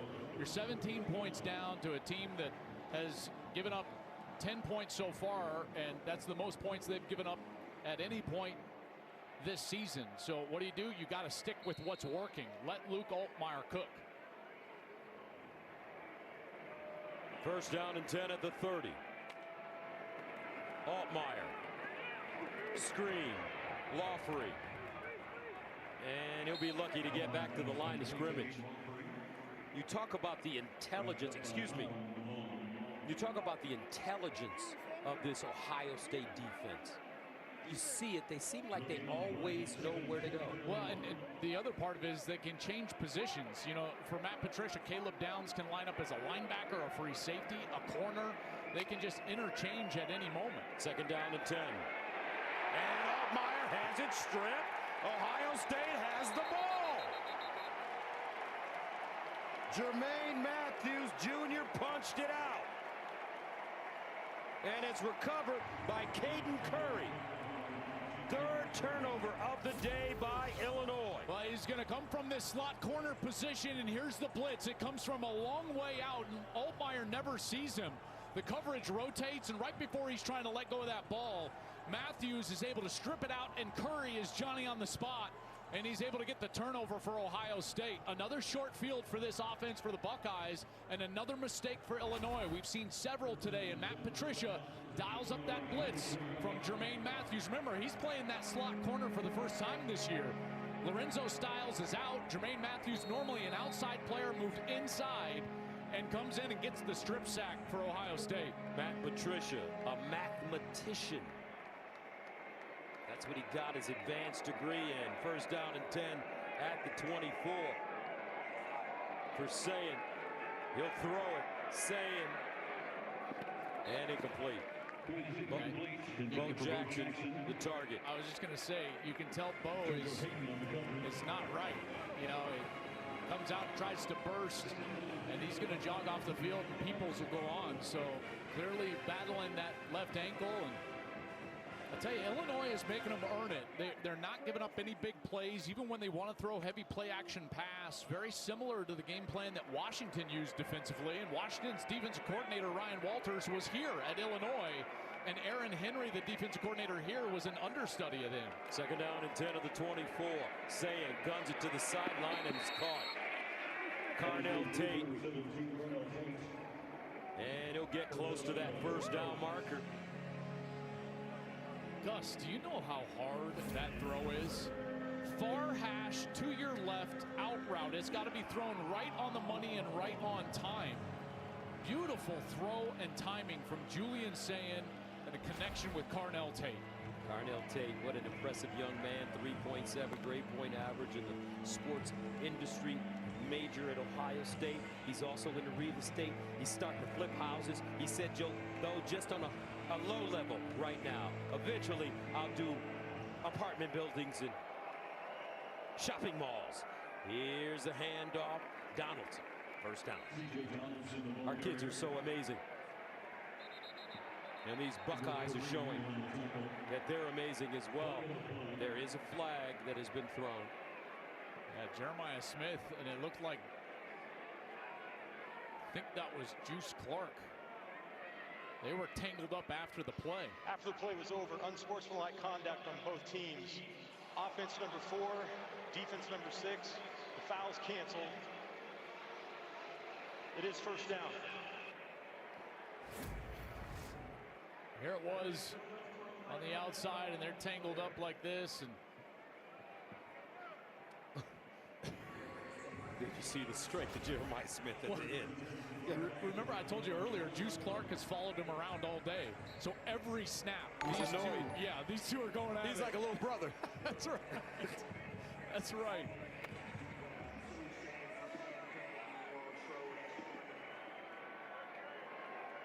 There they are, first and 10 at the 12. Let's see if Sayin tries to go to Jeremiah. They'll hand it off. Donaldson. Between the tackles, Bailey brings him down. Tripped up by number 7. And that'll take us to the end of the third quarter. Really solid. Julian Sayin, efficient. 17 of 24, 161, a touchdown, no picks. Second down and 6 at the 8. C.J. Donaldson in the backfield. They give it to him. Donaldson fighting forward. Initial contact made by Matthew Bailey. I think one of the things that I'm so impressed with is the balance with which they can attack you. You know, we've seen potent offenses with great skill position players before, and Gus, they get impatient.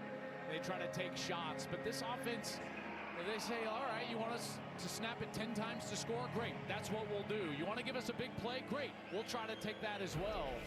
And it's the methodical nature with which they play that I think makes it so difficult to try to stop them. As you can see, very balanced, 30 rushes on the day. Third down and 1 at the 3. Inside handoff.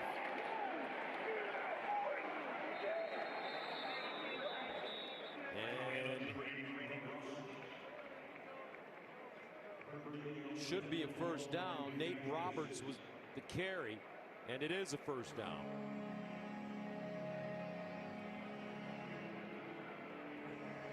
So that brings up first down and goal for Ohio State.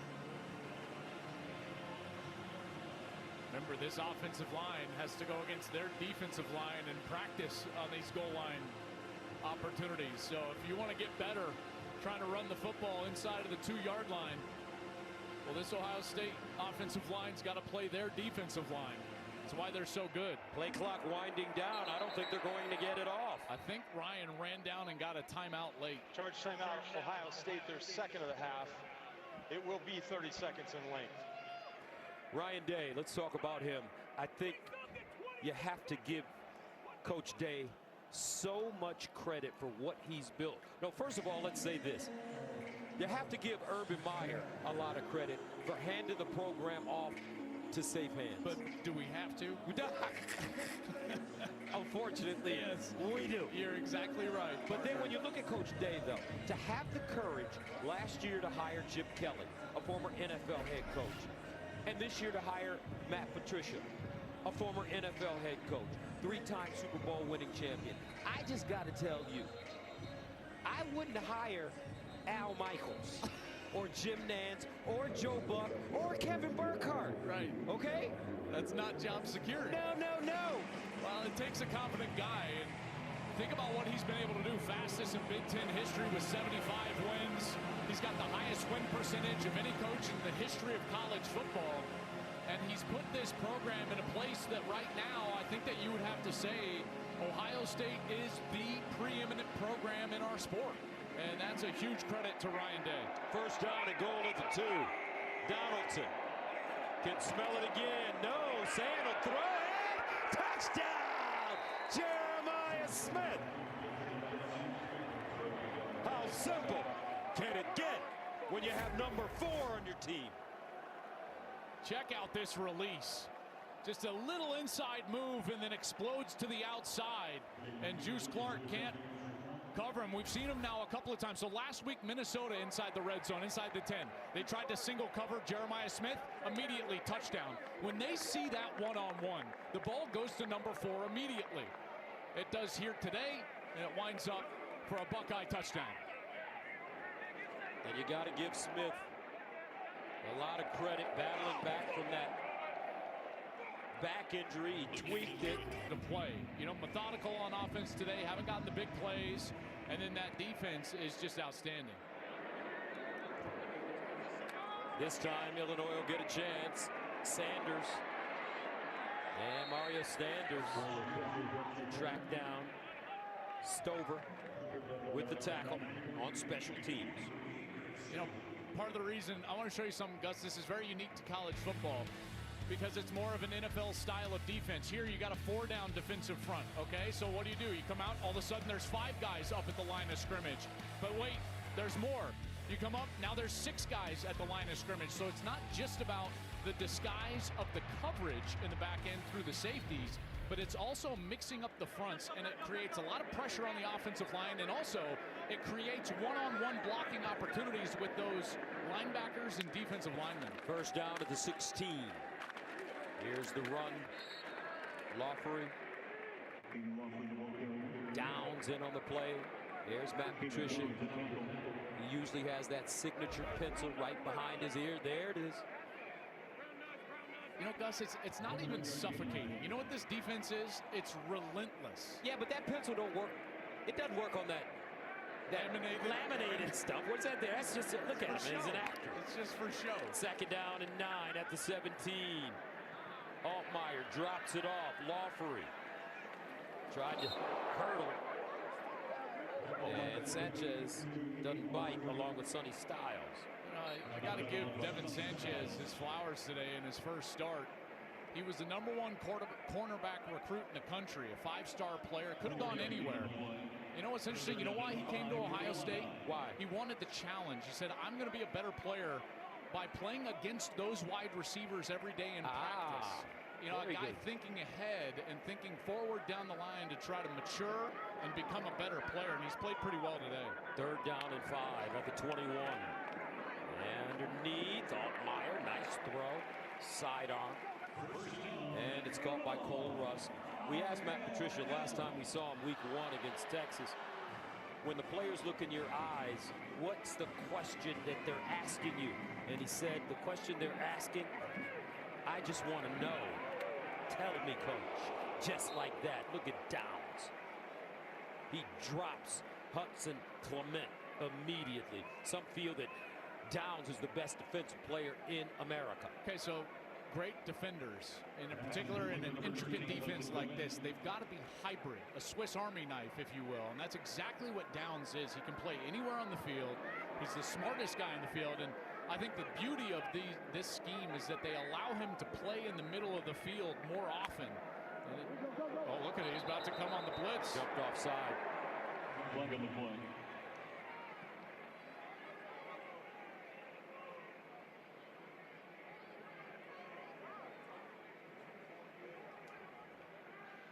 False start. Offense number 64. 5-yard penalty. Second down. It's Josh Kreutz, the center. I think Josh Kreutz on that hard clap, he wanted to try to snap it when Downs was in the neutral zone. See, he looks over and he flinches just like that, but Downs has the opportunity to get back, but that flinch with the right arm for Kreutz draws the flag. So that makes a second down and 15 at the 24.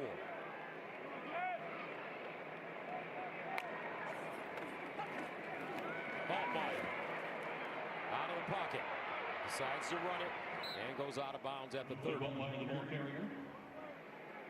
6-yard gain. I remember a couple of years ago watching a really good defense at Michigan. Buckeye fans, hold on for a second. I used to say that they felt like a boa constrictor. This one feels more like a pack of lions. It's like a pride of lions out there. They're so fast. Oh, they're fast. They're just hunting every single play. Third down and 9 at the 30. Altmaier under pressure. Almost intercepted by Igbinosun. Beatty, the intended receiver, and Illinois will have to punt. If you think about it, it's almost if we're getting ready to approach, or we're in the middle of a golden age of football here in the Big Ten Conference. Yeah. Back-to-back national champions. You got Ohio State playing at a high level this year, along with Oregon, Michigan. You think they may be able to be good.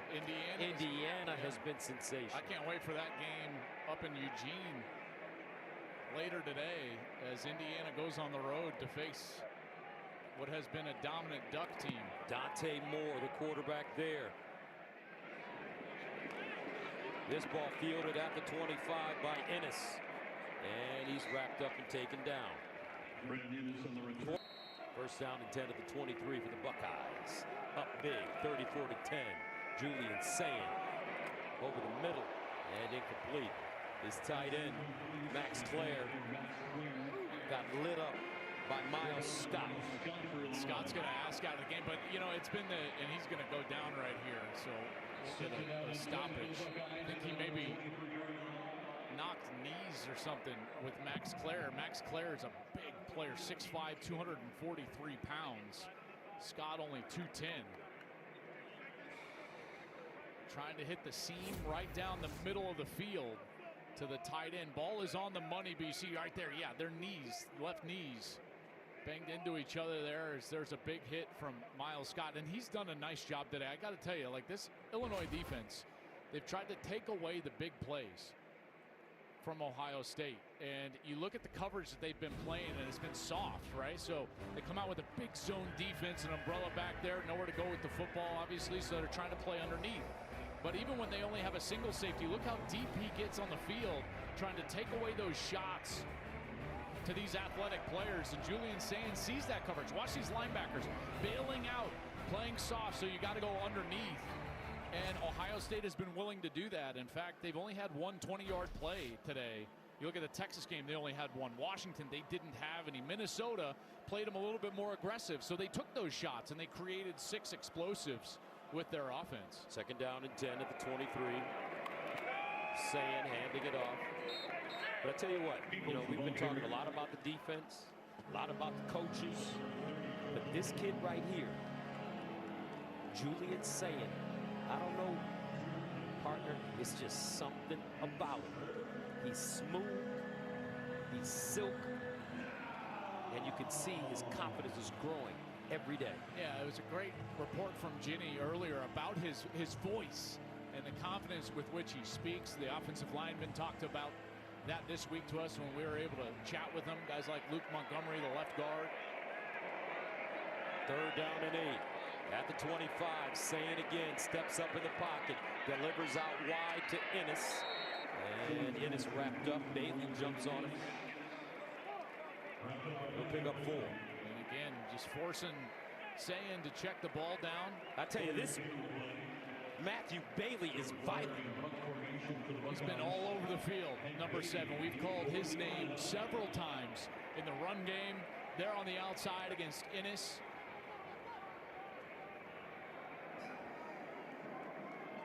So on 4th down, they'll punt. Beatty back deep. Joe McGuire will send it away from around the 15.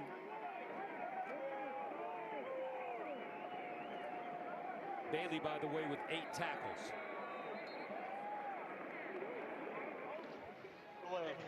Delay a game called on the Buckeyes. Penalty, 4th down.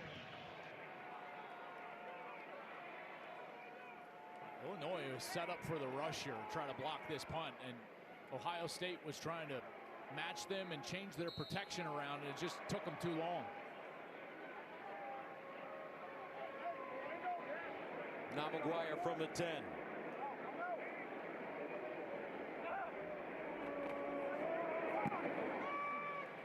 Pops it up. And fair caught.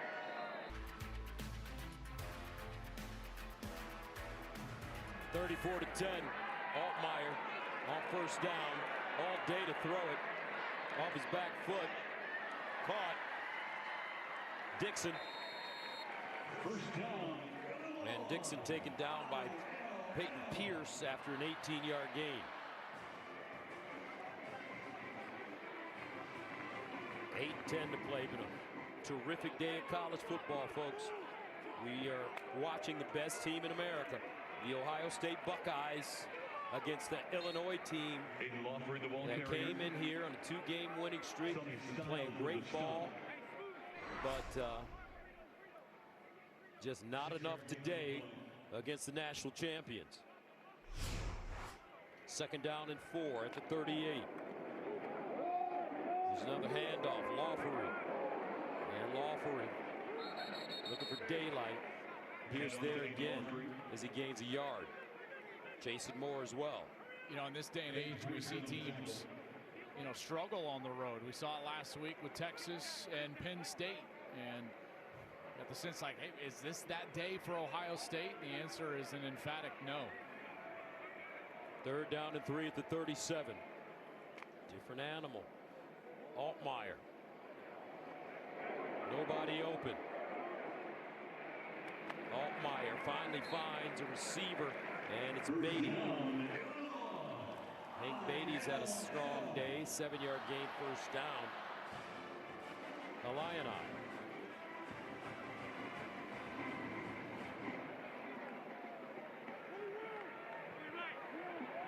From the 30. Luke Altmaier checks it down again. Lawfery. Pass complete to Lawfery. Dropped by Aaron Scott Jr. He'll gain 5. Aaron Scott is another one of these talented young corners. Was one of the top recruits in the country last year, so in his 2nd year here at Ohio State. Bright future with he and Devin Sanchez. 2nd and 5. Altmaier out wide. And it's Anderson. Sonny Styles stands him up after a 4-yard gain.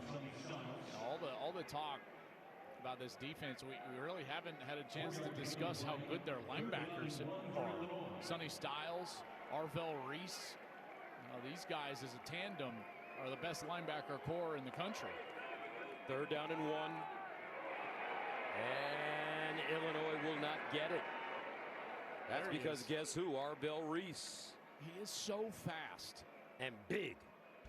Can you imagine if he was chasing you, Joel? No, No, that's an immediate slide as he's chasing me down with his 4.540 time. Benches 410 pounds at 243, and he's 6'4". It's the length and the speed. Sonny Styles is 6'5". You know, this linebacker core, they're powerful, but they can run.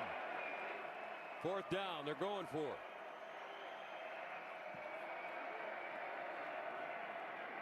And it should be a 1st down. 1st down, Illinois. Jordan Anderson.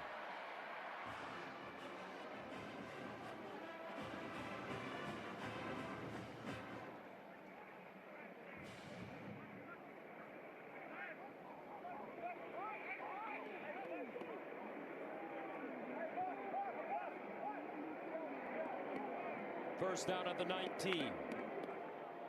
Altmaier wings it. Incomplete. Flag on the play, though. Jermaine Matthews should be called for interference. That ball intended for Pass Boeing. interference. Defense number 7.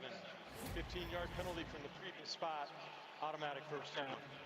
Another one of these in the corner of the end zone. We've seen several. Brett Bielema has been arguing for this call all day long, and here Matthews just into the chest of the wide receiver Boeing,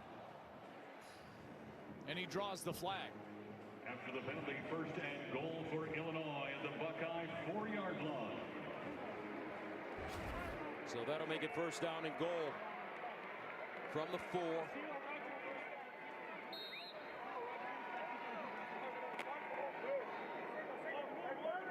Ohio State favored by 15.5.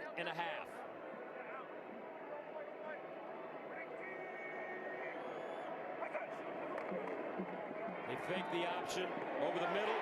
Touchdown. Colin Dixon. Nice play.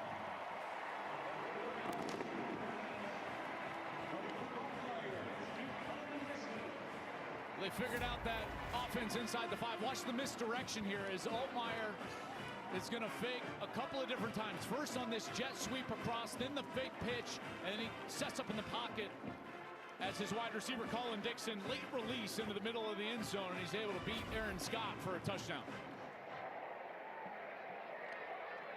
So Illinois electing to go for 2.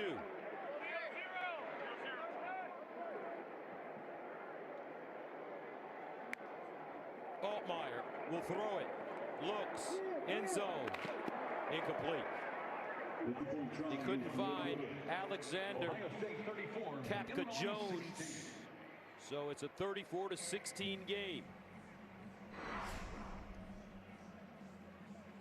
With 4 minutes and 25 seconds left.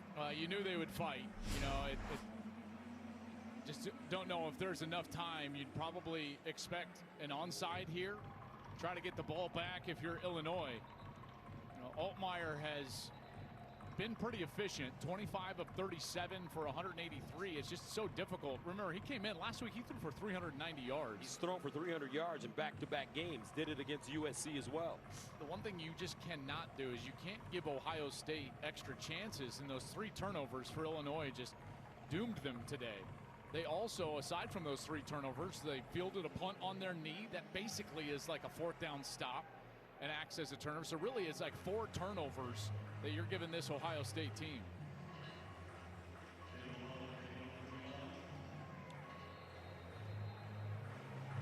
The onside kick coming. Olano. And looks like Ennis has it.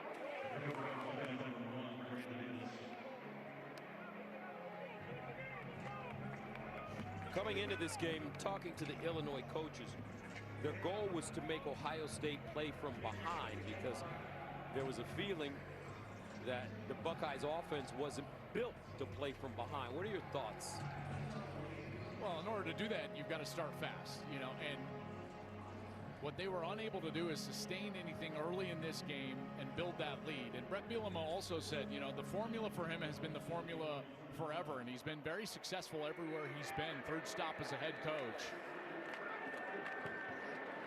But his formula, Gus, is, and he said it very bluntly to us yesterday, run the ball, defend the run, cover kicks. If we do those things, we're going to be just fine here at Illinois, but they were just unable to run the football and had to go into that spread tempo offense with Luke Altmaier as a point guard throwing it around because they couldn't run the football. In fact, only 2.2 yards per rush, 26 carries, 57 yards.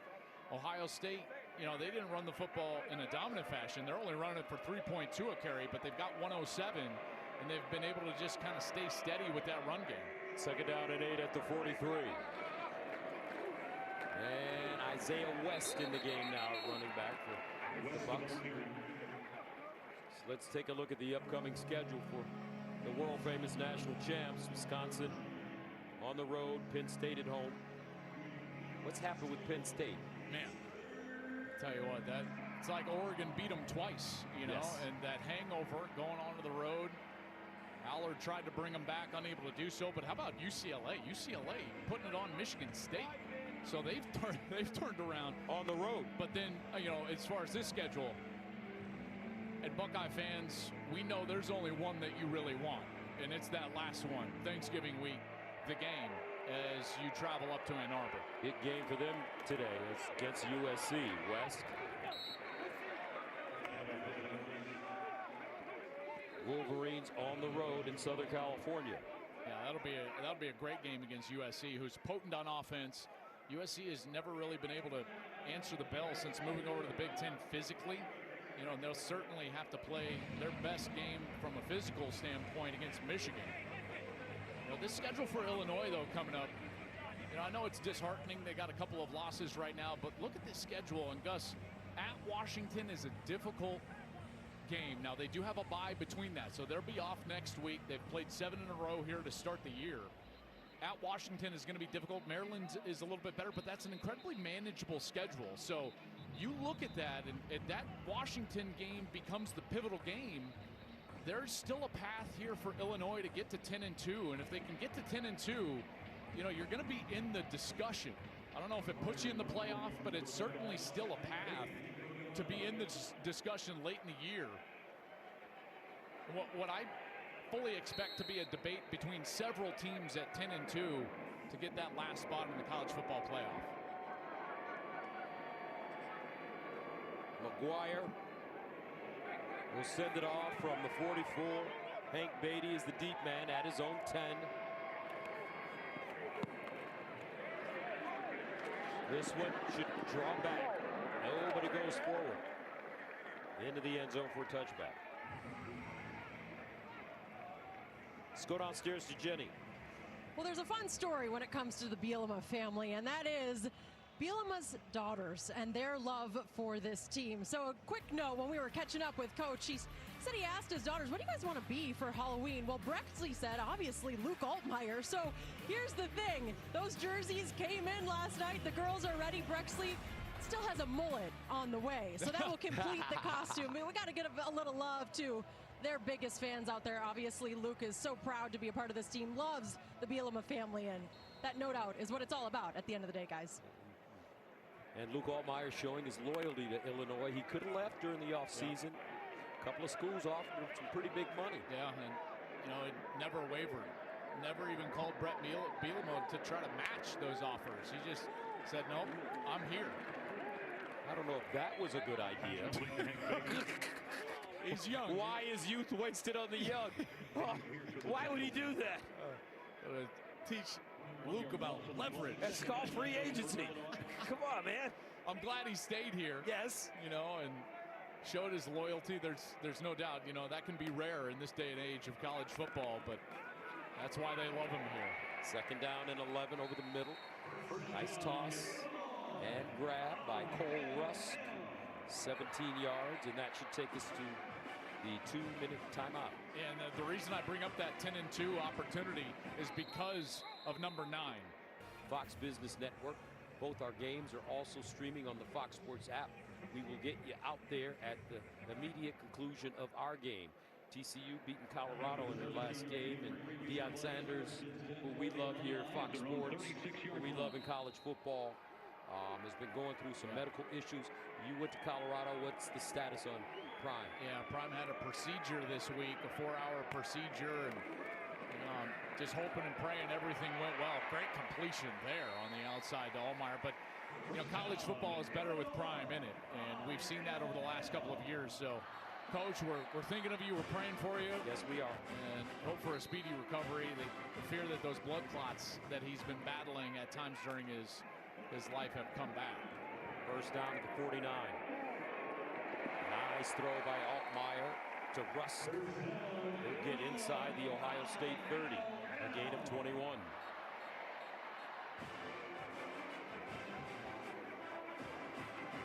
This team will never quit. You know that.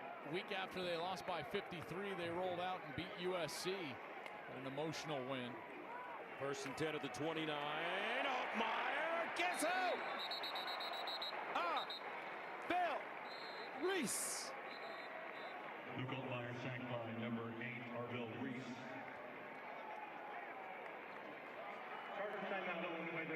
Final game, 30 seconds in length. What a ball player, folks, you're looking at right now. You are looking at a star. A young man that has it. Arvell Reese. See how fast he closed on Altmaier on that pressure. Matt Patricia dialing it up. So here's Arvell Reese, and he's going to be blitzing right here. Downs comes up the back. I'll tell you, that's a business decision from the back. Do you see the back? He was like, all right, which guy am I taking? Not number 8. I'll take number 2. And Luke Altmaier's like, really? You're going to leave me number 8? It's another sack for Arvell Reese. Man, he's been so productive every single week, making plays. Came into this ball game with 3 sacks, 3 tackles for loss. And I'll tell you, every week I walk around the field before the game and we'll chat with the scouts a little bit, and I'm like, which one? And they go, number 8. Number 8. 4 sacks for Ohio State today. Altmaier under pressure. Got that one off, and Rusk makes a nice catch. He'll pick up 14. Remember, Ohio State favored by 15 and a half. Second time you brought that up. Here's another throw. I mean, if you're playing for milkshakes, listen, now let's just if you're playing for milkshakes, as Marv Albert would say. If there's a milkshake on the line, you're watching intently.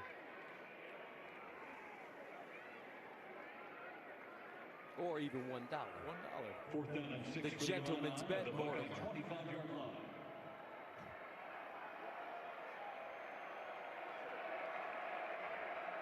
Fourth down and 6. Illinois going for it.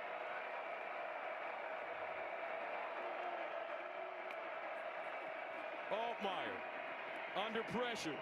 Incomplete. Matt Patricia brought more pressure. And the Fighting Illini will turn it over on downs. Caden Curry. And if you think about it, Joel, the names we're talking about this year weren't the names that we talked about last year. They had to replace all of those starters. Remember, this is a team that lost 14 draft picks. 14. Led college football with the number of draft picks, and that man, Ryan Day, just reloaded. They're so deep, in an era where it's so difficult to keep your players and establish depth. They've been able to do that. And these guys... Emeka Abuka, 19th overall by the Bucks. Donovan Jackson, 24th overall by the Vikes. Tyleek Williams, 28th overall by the Lions. Josh Simmons, 30th overall by the Chiefs. Quinshon Judkins in the 2nd round. Travion Henderson. I mean, the list goes on and on as you look at the standings in the Big Ten Conference. Yeah, and regardless, here they are sitting at the top of the table again.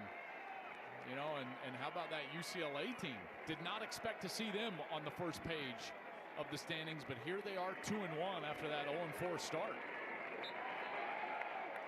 Julian Sand taking a knee and the coach's cross. The Ohio State Buckeyes remain undefeated, coming into Champaign and defeating Illinois. Ryan Day. Newt Rockne, not Ryan Day. Same guy now. Yeah. winning man, percentage. The consistency is wild, and we never see those laps. There they go. Oh, and Jeremiah Smith will take home the turtle. And our Ginny Tav has Coach Day. Well, Coach, congratulations on the win. You always say that you learn so much, especially in these road environments, about your team. So what are you thinking about? What was the biggest takeaway right now? I thought we came in early and had really good energy, match the intensity of the environment. I thought we played well early on. And then I wish we had finished the game a little bit stronger. We kind of took our foot off the pedal, so I got to take a deep breath right now. But there was a lot of really good moments, a lot of big stands down there by our defense, a lot to grow upon, a lot we can build on. You always say it is such a long season, and I know you guys want to go to the very end of this thing. So what is that next step really for this offense that you want to work on? No, I think we just got to keep getting better. I thought we played physical in the game. You know, they have a great team and a really good quarterback, so I thought defensively we played hard and found ourselves with some long drives, eating up a lot of clock. I thought we really did do a good job finishing down in the red area, got physical. So all that was good. We'll keep looking at what we're going to get better at, but as you know, we just got to keep getting better week after week. So we'll get back, enjoy it for a little while, and then it's on to Wisconsin. Thanks, Coach. All right, thanks.